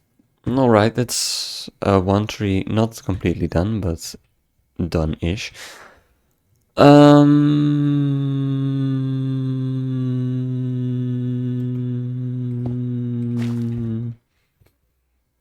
Yes, I'm thinking about what kind of blocks am I going to use. Might go for some coarse dirt or something. Or the muddy mangrove something. That one is dark and rooty. Oops, I destroyed something. Yes. Yes, that will work. Maybe some roots like this. And then adding fences like this. And I can also add a trapdoor, something like this. Well, not a trapdoor, but a slab and a trapdoor like here. Though that one disappears, but that's alright because it's still visible over there and it's still cool. Yeah. And we might even go as far as to remove this one. Yes, I think that's good. That's good. Yes, alright, that's one of the trees done. Now to do the other one. And let's see. There will also be one over here. And how many more trees do we need to do? Two over here. One over here, two over here, and the rest is just forest all over the place. Yes. Let's see. Here is our Cricketot wandering about outside of the grass. Like we make this beautiful piece of grass, and all the Pokemon are wandering everywhere inside of the tall grass. Can you believe it? No, I cannot believe it. It's so sad. But, of course, Pokemon do like their freedom. Also, this is what I absolutely love. I may show it later as well when everything is done, but when you walk from this side, it feels totally natural to jump down here, as is intended. And when you come walking from this side, it feels totally natural to just wind your way back up here. A zigzagoon. Like this. And in the Pokemon games, you always see things from the top. So you would just follow the path and think like, oh no, I can't get up there. You must go like this. But when you're walking like this and you see those trees over there, they completely block off your view because from this side, you cannot go up here. You cannot. But since the trees are here, it also blocks off that area, so it feels totally natural to just make your way up over here. And the same thing goes from this side. The easiest way to go down is this. You could also go through the tall grass, but you need to walk a further way. And also the trees, they sort of separate this bit, so it feels totally natural to go down here. I love that. I love that. Absolutely. Yes. Trees. trees.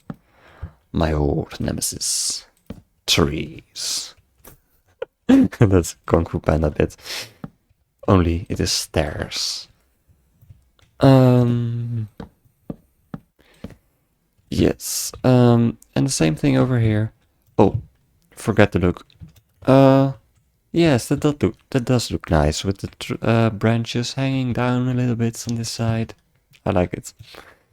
So we're going to do the same thing over here. The branches are going to hang down a little bit on this side.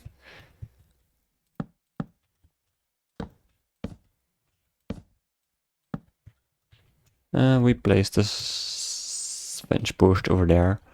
It can go. Dum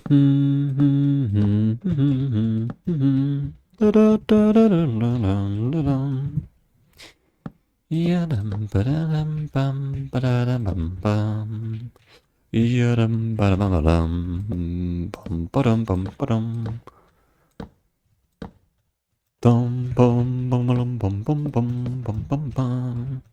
Yadam badam badam badam.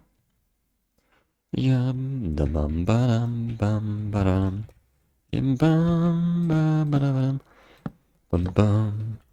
And also, what I was thinking this morning as I was doing my voice impressions, I wouldn't be also, I absolutely adore the way this looks. It's so simple, just a slab and two little buttons and a piece of grass, but it looks amazing. I love it. Anyway, about the voice impression, I think it might very well be that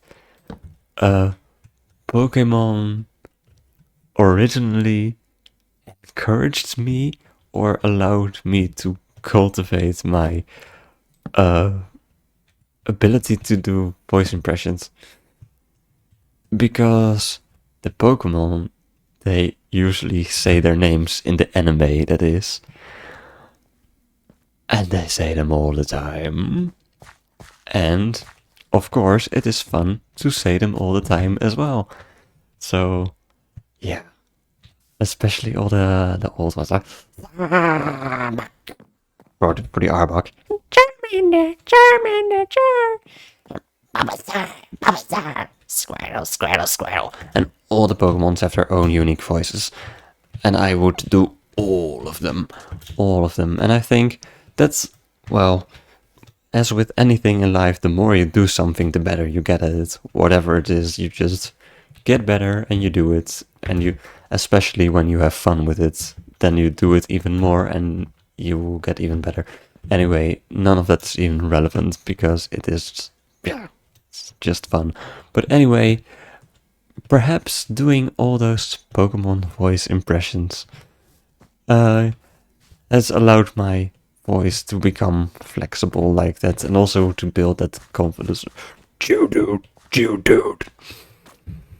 I mean, if you're doing it in front of the camera or the microphone or whatever, it's still a little bit more forced, but if you're sort of flowing into the moment and just having fun for the sake of it, yes, then you feel the energy flowing, and yes, it's great. Great to do.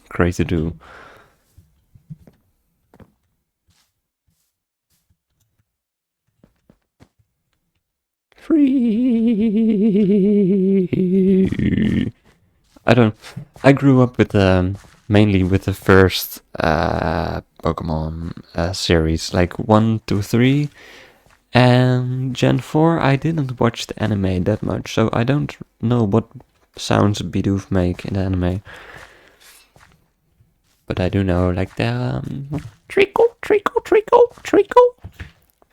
Meep. And Meep. And yeah, all them noises. Like Venusaur, Blastoise, and what have you? Executor. Oh yes. All those Pokemon. Anyway, I was building a tree. La la la la la la la la la la la la la la la. Yes, but anyway, I do recommend, encourage you to just have fun if you like to doing voices, because the amount of energy and playfulness and goodness that comes along with just trying to do those voices, and it doesn't even matter how well it goes, just having fun with it, that's wonderful. It gets you out of a bad mood very quickly.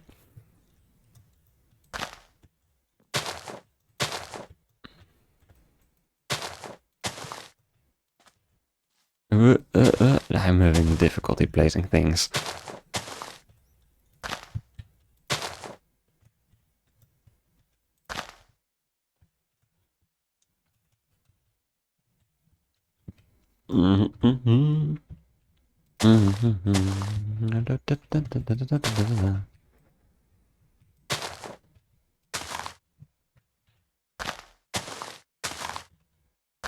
And like this, and like that, and like that, and that. Is this tree pretty much complete? Although we still may want to add some colorful leaves over here and there.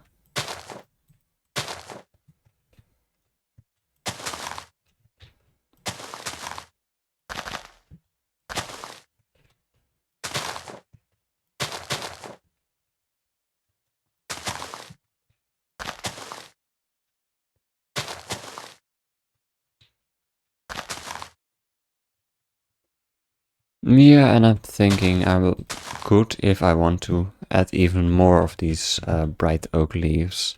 Because these ones are completely out in the open, while these are sort of in the middle of the forest. But at the same time, I do love sort of the coolness that the spruce leaves give off. And yeah, that does give its own wintry feeling, basically. So yeah, I'll keep it sort of to a minimum. Yes, something like that. And I do think this one could use another one. Though maybe it should be the other one, like this one.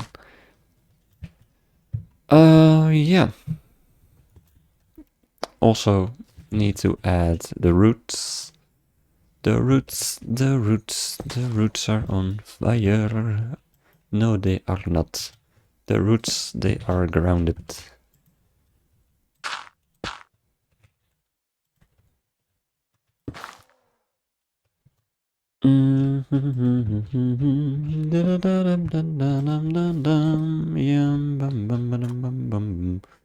That could work, I suppose. Yeah, sure. Was meaning to place a slab, but yeah, cool.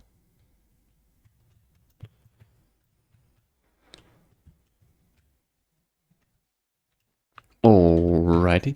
So what's cool about this is because I made this one go a little bit more overhanging and this one a little bit straighter. Now you can sort of see them overlap each other as you walk by. And I think most of the time you will be looking at this from this direction. And because the first one is in front and the second one is behind it, how do I communicate what I am meaning to express? Yes, if this one would have been in front of the other, it would sort of uh, hide the other tree because this one sticks out more. But because this one doesn't stick out as much, you can clearly see both of the trees sort of overlapping each other. And yeah, like that. I do like the Rattata because some of the Pokemons have been fully animated, some haven't. Rattata is one of those that has been animated, and it has been animated very well. I love it. Look at that. The way it runs and it wiggles its tail and looks a little bit like it's got its very quick heartbeat, like most rodents do. And yeah, awesome. Tato has also been animated, I think. Tato is also cool, but Rattata, ooh, I especially like that one. Yes. Well, let's leave it at this for now. I think I will just continue to build some more trees and some more trees and some more trees. And first, I'm just going to copy all of that. But yeah, all those individual trees, it's nice to give some individual attention, love and care and attention to all those trees. It's also more fun to build that way, because on the other one, on the one hand, it is a lot more easy to place them to copy them, but it's also more boring to copy them. However, if I was going to build all of these manually, that wouldn't have been fun either. So yeah, it's the best to copy them. But if you can, and if it is fun to do, and if they have their own spot to shine, and it is not too much work, then by all means do them yourself, because it's fun. Oh, actually, that reminds me, I forgot to put leaves on this one. But yeah, I built this one off camera, but I stopped building in the middle of the process. So yeah. Alright, I'll just continue doing this, continue building some more trees, and I will see you when I see you. See you. I always think, like, what kind of outro sort of thing do I say? Because people usually have the thing that they say, but I'm sort of, I don't know, bye.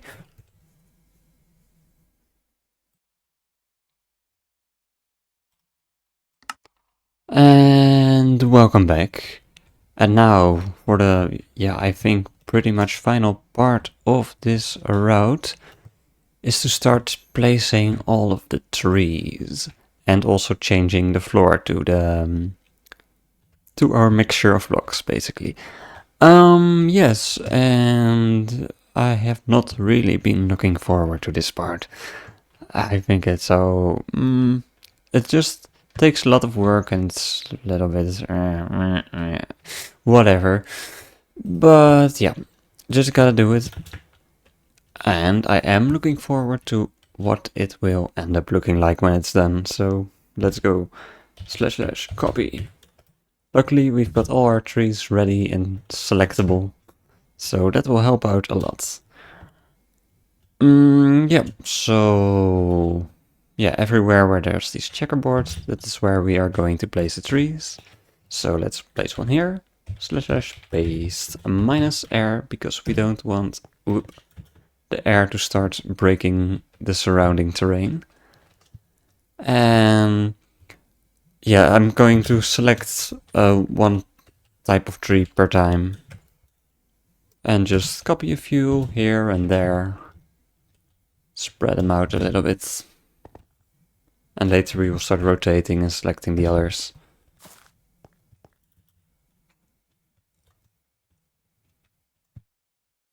And then let's do another one over here.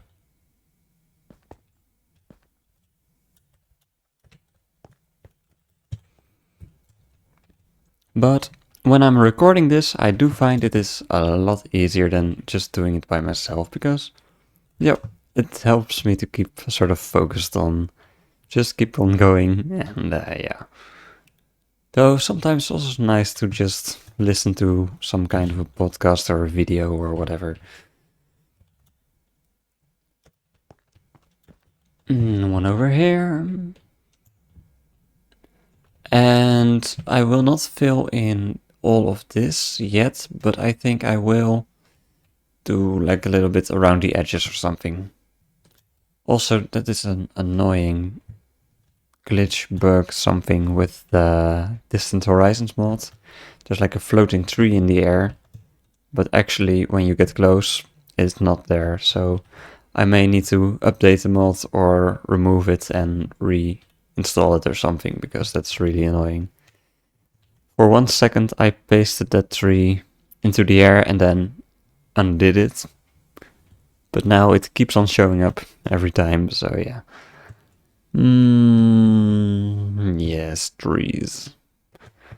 Also, this is something, yeah, I will not do this part yet. I will only do it up to like about here or something, because I still want to decide on how I want to elevate this bit or not, or that's something I will have to decide later, but I want to start doing that once I've got the next town ready, and then the town will lead to a beach, and the forest will extend, so yeah, it will be easier to fill it all in when we get to it.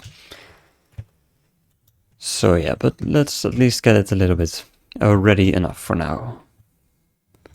Okay, so let's slash rotate our selection by 90 degrees and paste in another one somewhere.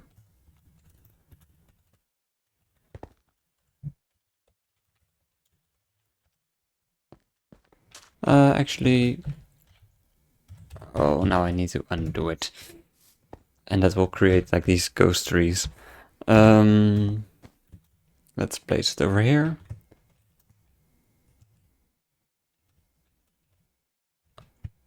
Also, gotta be careful with those gold blocks, because they might just mess up some parts of the terrain.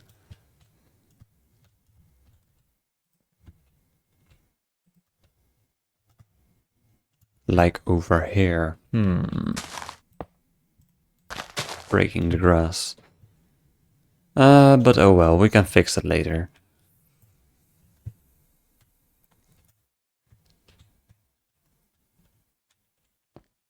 Oh yeah, it was facing this direction, so let's paste one over here.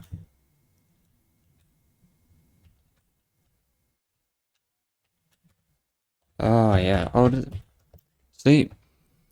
Um, yeah, yeah. The thing why I get so, is because I want the street. Oh man. I'm perhaps making a bit of a big deal out of this. I want the trees to be sort of evenly distributed. But then I need to go and select different kinds of trees and no. Oh well, oh well.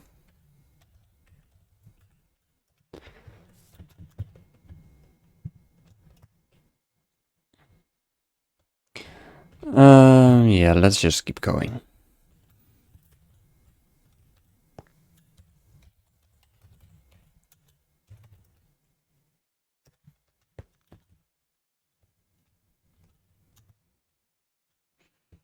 Another one over here.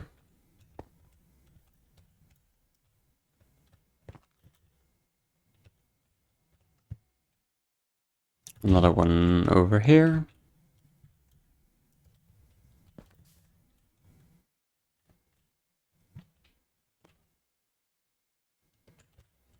Another one over here.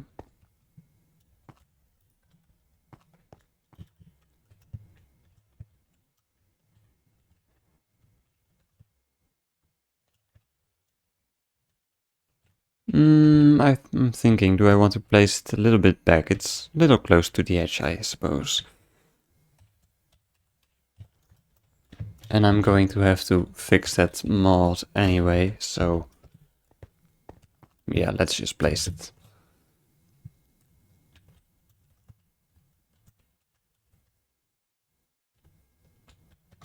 Yeah. You know what, let's just keep on picking different kinds of trees.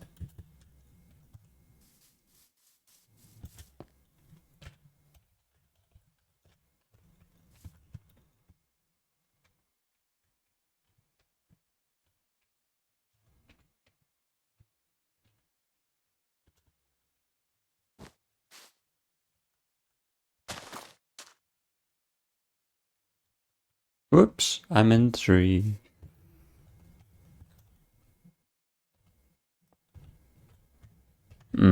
There we go.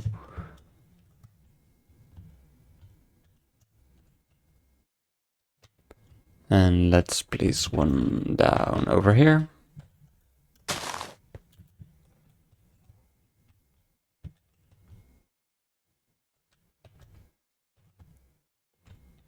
There's quite a lot of space in between. Let's undo that one. Yes, I think I will perhaps place it more over here. So, yeah.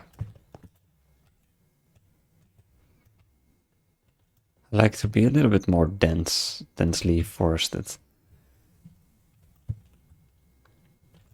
To sort of give that impression that you do not want to go in there, basically. Even though you can. But this is the way.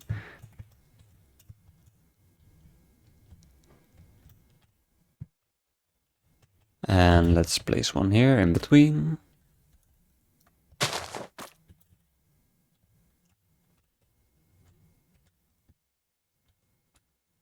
And another one here.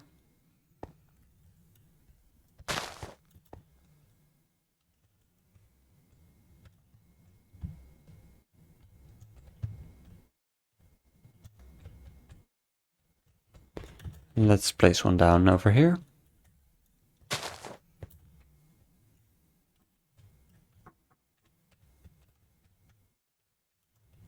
And one behind this tree, maybe.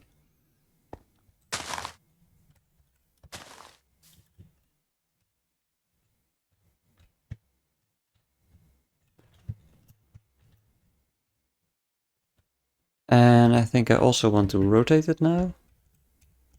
I might just retype it. Rotate 90.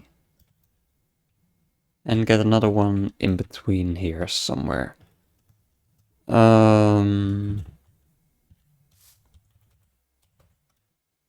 I want to check for a second. Oh. I meant to check. Minus air. Well. Yes, okay, it's placing in this direction. Yes, thank you.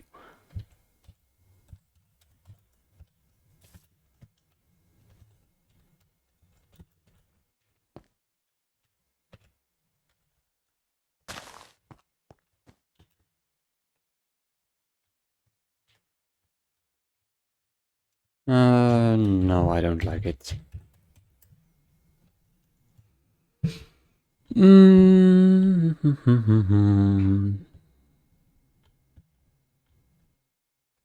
I'm going to grab another tree. Whoops. There's one and that one. And copy this one.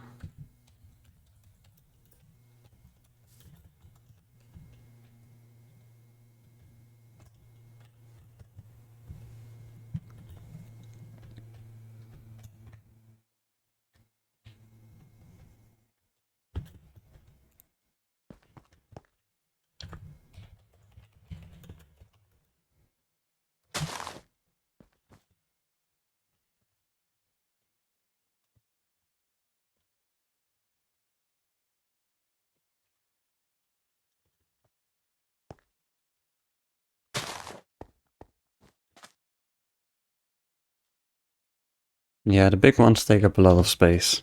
So that helps. Fill things up a bit. And also gotta be somewhat careful not to disturb the other trees too much.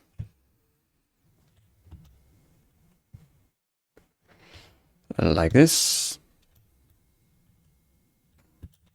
And let's get one in over here. A little bit in this direction, maybe.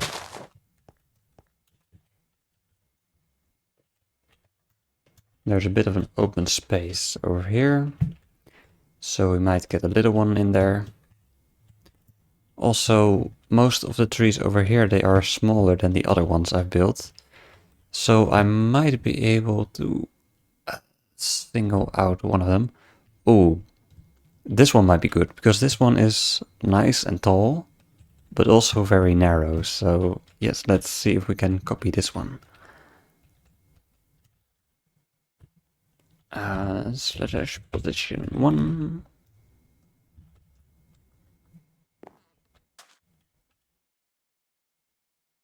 And I'm going to float 1 block above, because otherwise this bit will get, yeah.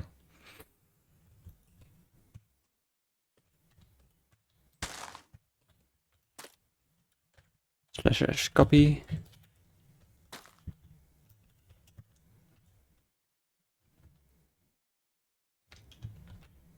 Oh, here's a nice open space we can fill in as well.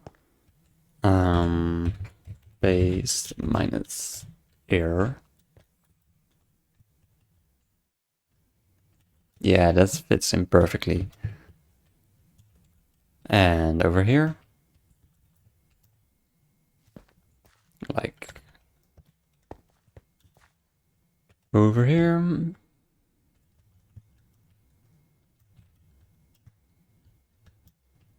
And there's a spot. Maybe we leave this one open. And over here, this is a perfect spot for him.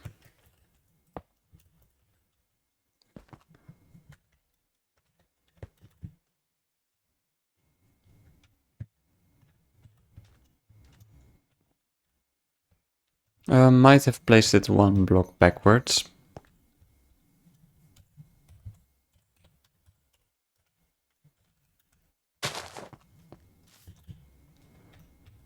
Yeah, like this. We're getting there, we're getting there. Yep. Over here, great spot. Oops. It is twisted in a different direction than I thought it would.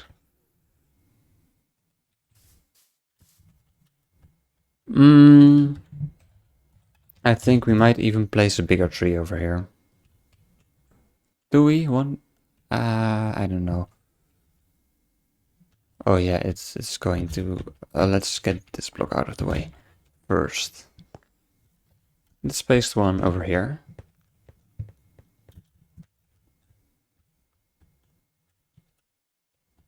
And let's get a different kind of tree in here.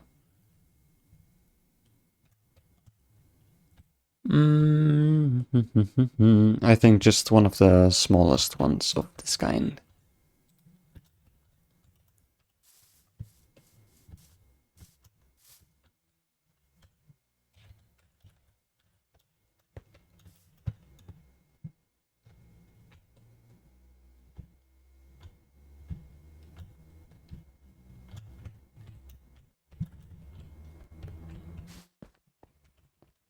Let's do him over here.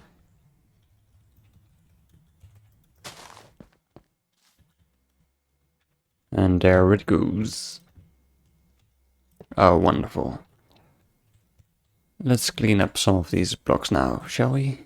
Yes, yes, yes, yes.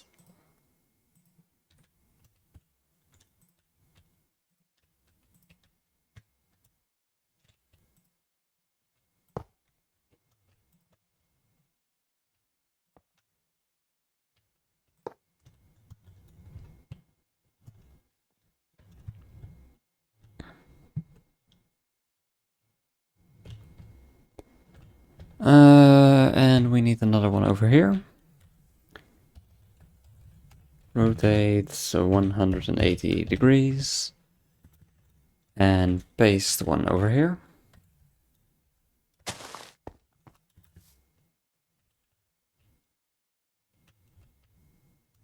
And we'll do another one over here. Let's rotate it 90 more. And paste it over here.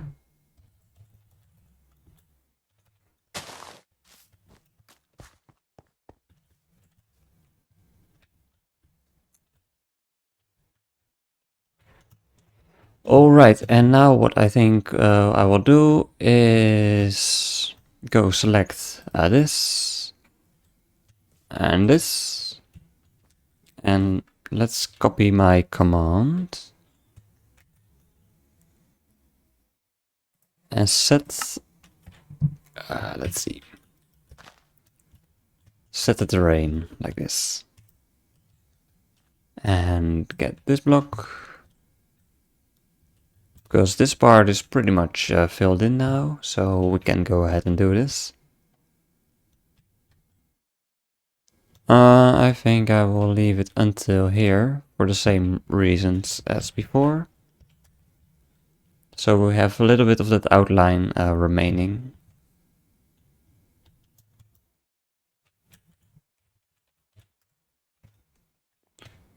But at least over here, yeah, the floor is finished.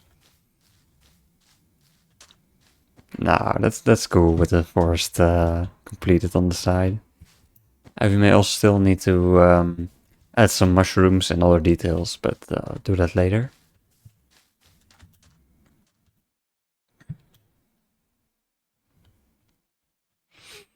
Yeah, now just to get the other trees planted and the floor switched out, and then we will be pretty much done with this area, at least for as far as I am going to complete it. So yeah, I'll just do that and I'll be back with you.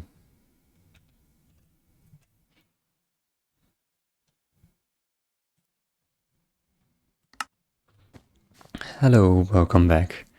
And the other day I got a little bit frustrated and impatient with placing all these trees down, and I felt so frustrated a little bit.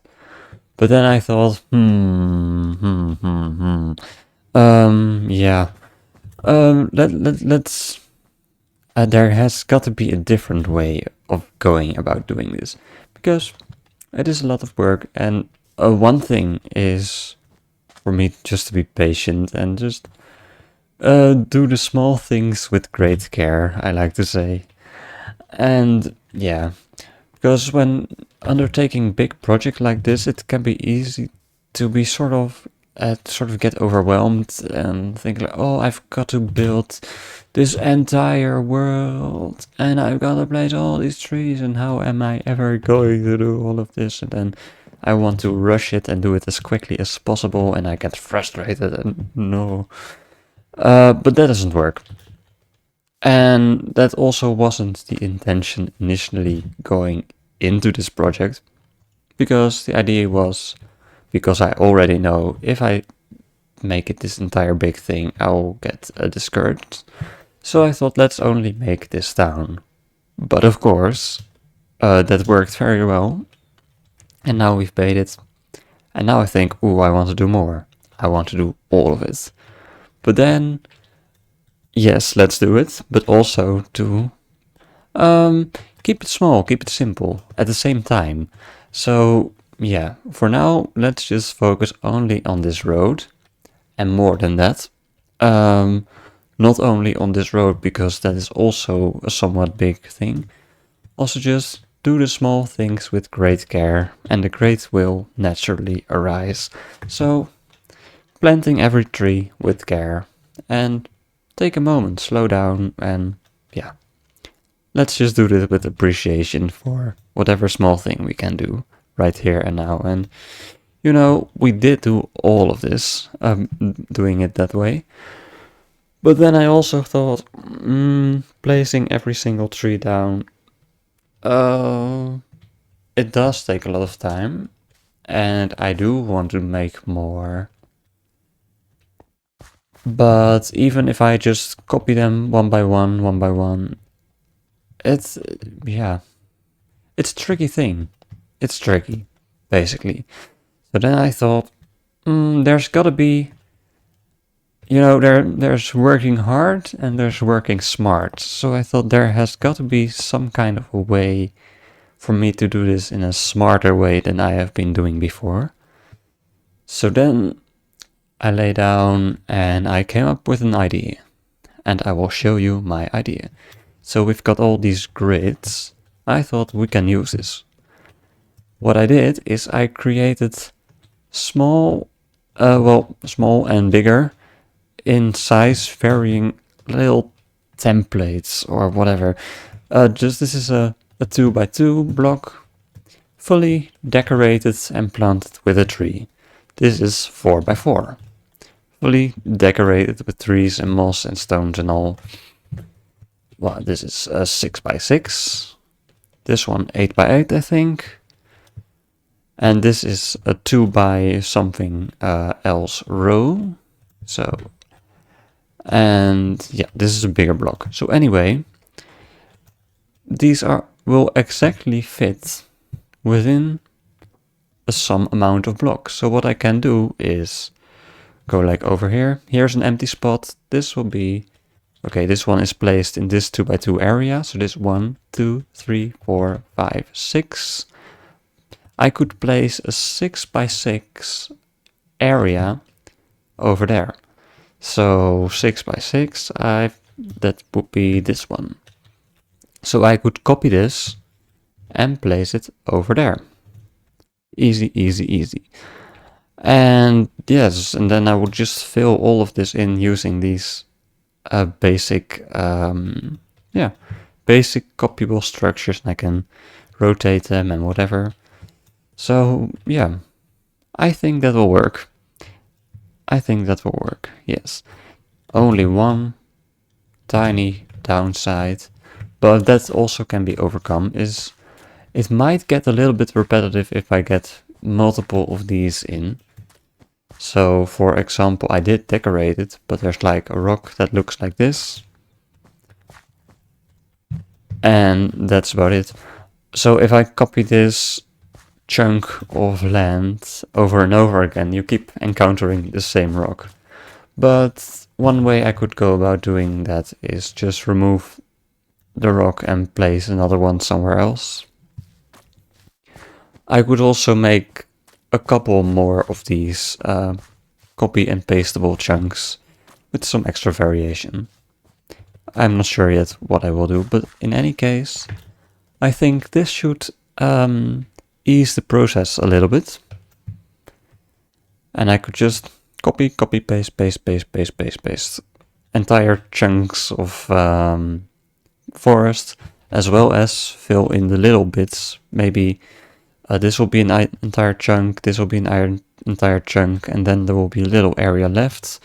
And then I can just copy this one in that little area, and yeah, I think that should work. At least be an improvement over the process. So yeah, I think I will just go try that out. And first I will need to create a way to easily copy those bits.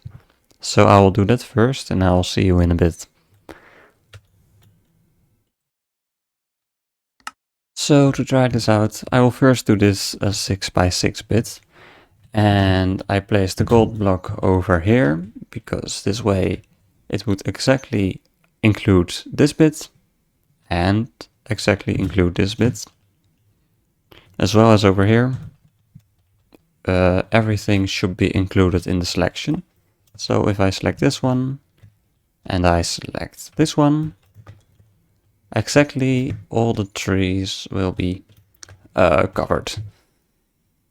And it should also take these blocks with them. So what I will do is I will stand in this left corner.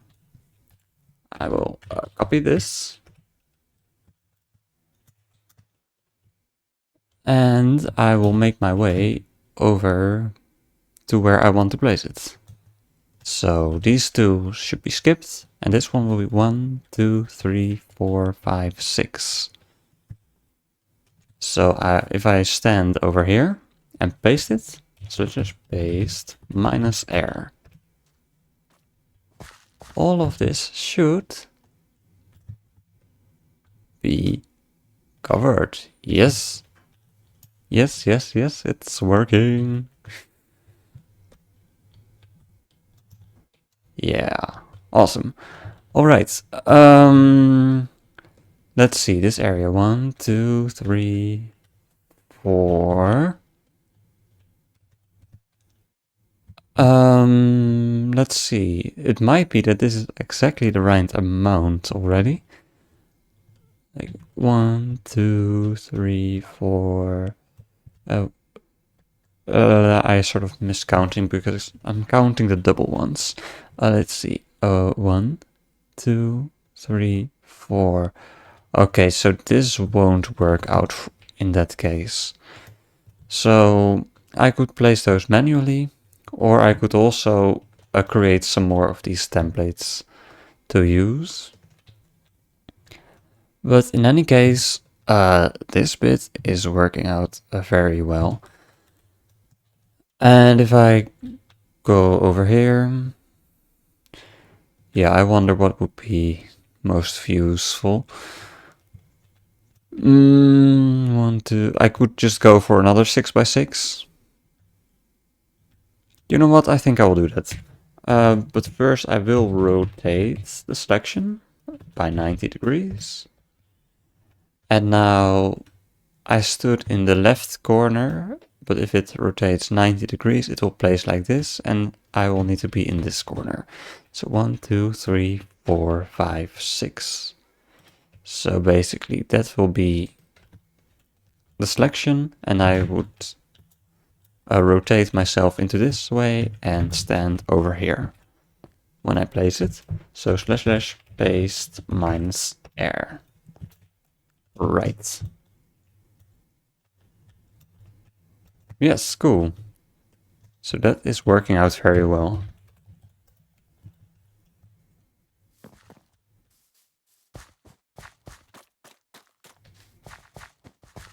Yes, perfect. And also, this is exactly the same bit that we selected. So there's a bush over here, and there's a bush over there. But I do not think it looks repetitive, because in the first place, you are not going to walk through the entirety of the forest. And if you do, you are not going to be paying attention like, oh, is this piece of bush exactly the same as that one over there? I wonder. No, I don't think that will happen. So, yeah. Success, I say. And now to just copy and paste all these bits and pieces everywhere. And this is a giant area, so I think we'll just go and copy the biggest one of those. You know what? Let's do the selection process together as well. So I go over one corner, and I will make sure everything fits on this side. Okay, the most sticking out bit is this one, so this should be correct. And now let's check over on this side. If I copy this block, all on this side should be included as well. So if I copy from here, all is included, and copy from here, all is included. Or wait, maybe one more out. I think we need to get that one as well, yes. And now to the opposite corner, up in the air. I will need to make sure that I've got the highest point selected. I think this was already the highest point, so that's perfect. And now build out to this side to make sure we got all the leaves over here selected. That one is sticking out the most, so we need... I think we already got it. Yes. Okay, so on this side we got everything. And now to check over on this side.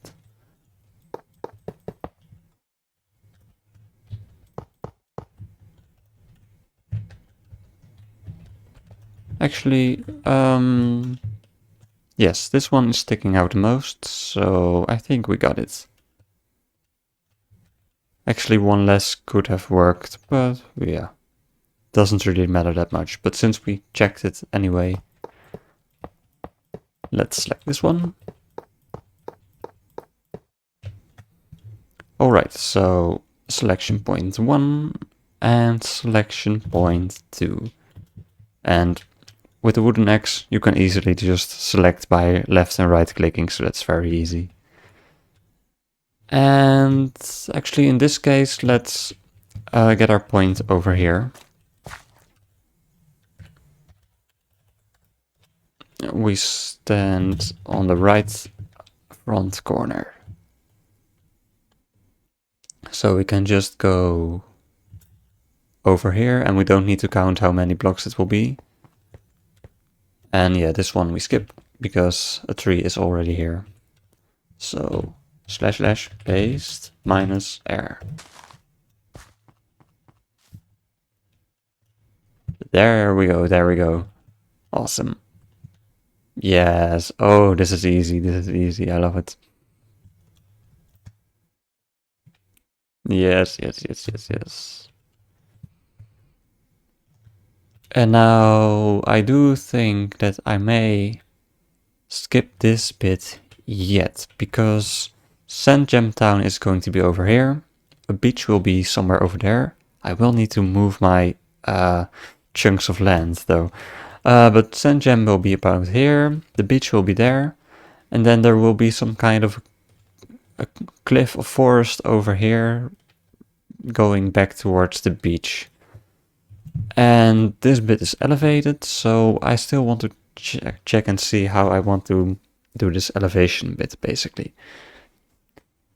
So yeah, this is going to have to wait until we build Sand Gem Town and the beach. But we can already start filling in these rows over here. And before I do that, I do want to make sure that we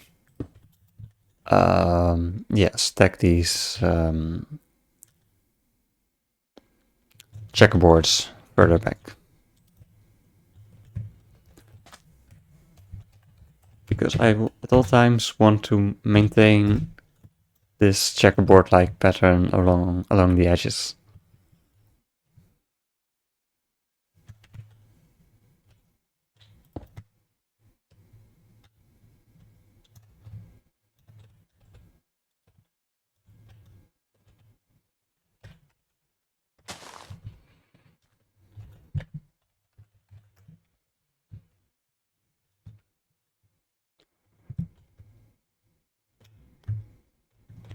All right.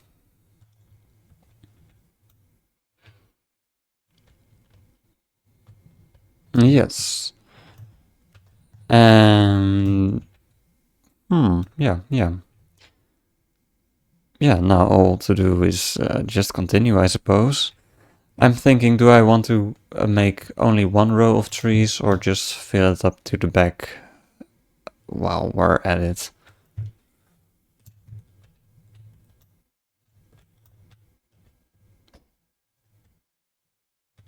Good question.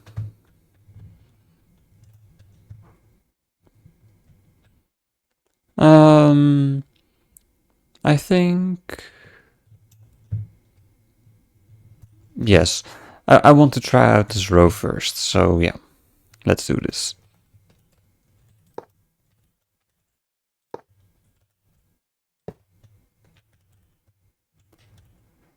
And for this row, we do maybe needing more variation, because this one will be visible at all times if you're walking along the path.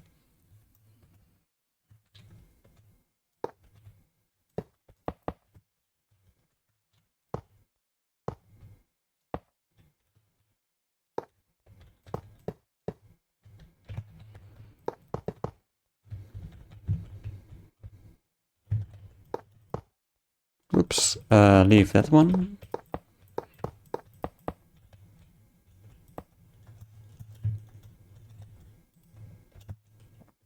Now we've got all of this selected, that's great.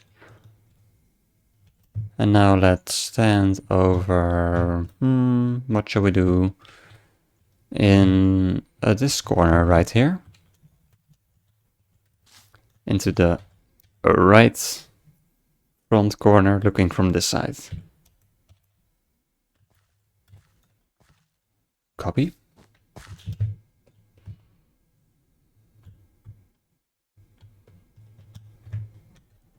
And paste it starting at this block, because, well, actually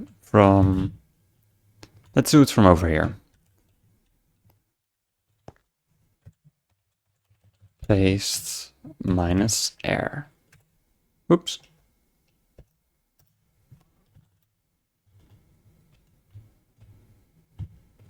Like this. And how many blocks was this? Let's check. This was 1, 2, 3, 4, 5, 6, 7, 8, 9, 10. Alright. So what I want to do now is rotate this by 180 degrees. So it will be basically flipped this way. Slash rotate 180. And I copied it standing on this block. So now I would need to stand over on this block, but then on the equivalent towards that. So 1, 2, 3, 4, 5, 6, 7, 8, 9, 10 blocks. This will be where it is going to be placed. And I would need to stand on this block while pasting it. Slash paste minus air. There we go. And now we've got a beautiful row of trees. And this one has got the pebbles over here. And this one has got the pebbles over here. So it's mirrored, it's flipped and copied. But that's also why I do want some extra row of trees for the variation, basically. And the reason why I do want to have this row placed is because, yes, it will form a nice row, basically. So if I've got one like this, they may be sort of spaced further apart with open spaces, because in the middle of your forest you can have open spaces. I mean, you could also have along the sides, but I do like it to be more a closer row of trees along the edges to encourage you to leave the forest alone, basically. Like, you're not supposed to in there, it's a row of trees. You're just gonna go this way. So yeah, that's why. Yes. So I think I will just continue pasting more trees everywhere.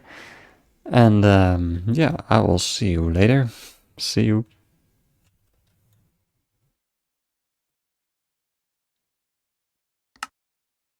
And this is route 201.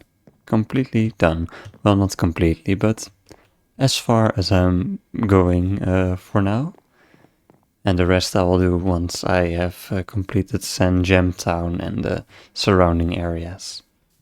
But for now, this is it. So yes, let me go ahead and show you.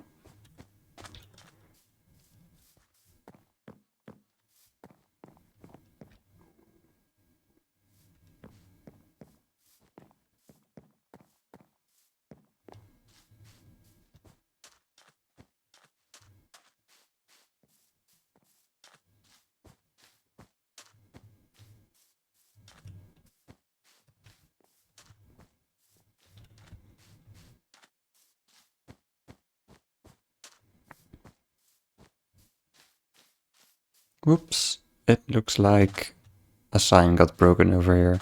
I will need to fix that. But I will... let's see, let's put some kind of a block that I will notice over here, so I will remember to replace that sign. And yes, the Lake of Emotions will be in this direction, and I will continue this bit once I will start working on that. But that will have to wait till a later moment.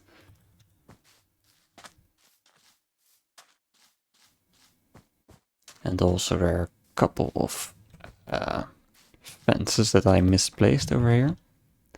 I was thinking maybe in some case I might start making like a tiny little tree over here. Just for fun. Yes.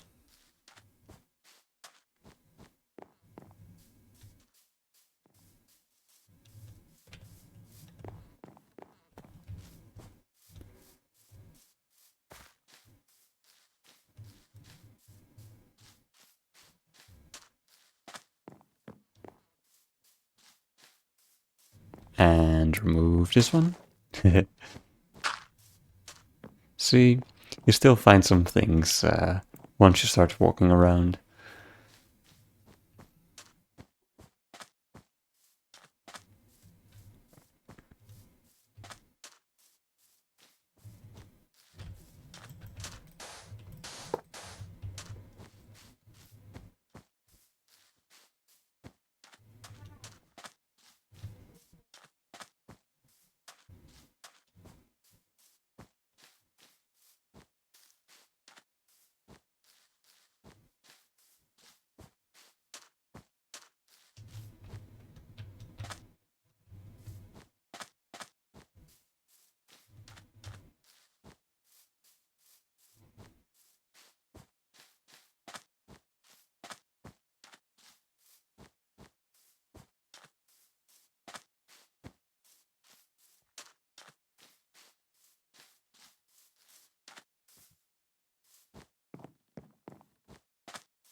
Oh, and I'm noticing this bit over here needs to be turned into the proper kind of blocks as well.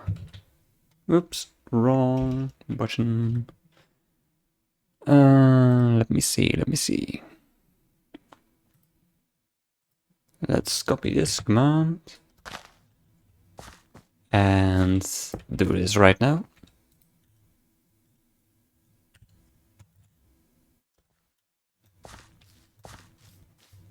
And I saved that command somewhere on my computer so I can easily copy it. But if you want to know the command, I think I'll show it somewhere in the first episode. But yeah. Well, actually, I might just make the put commands in the description of the video, so you can easily see what I'm using. I think that might be a good option. The trainer tips.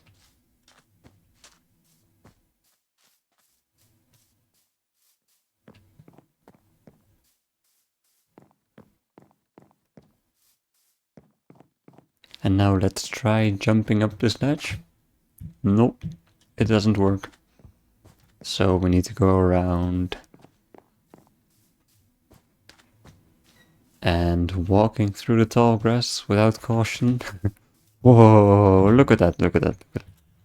A wild electivire, wow. You don't see those very often. He still needs upgraded animations though, but he's very cool.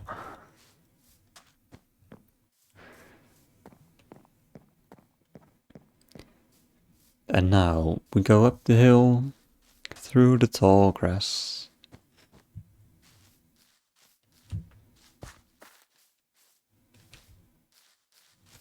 Encountering a wild ratata.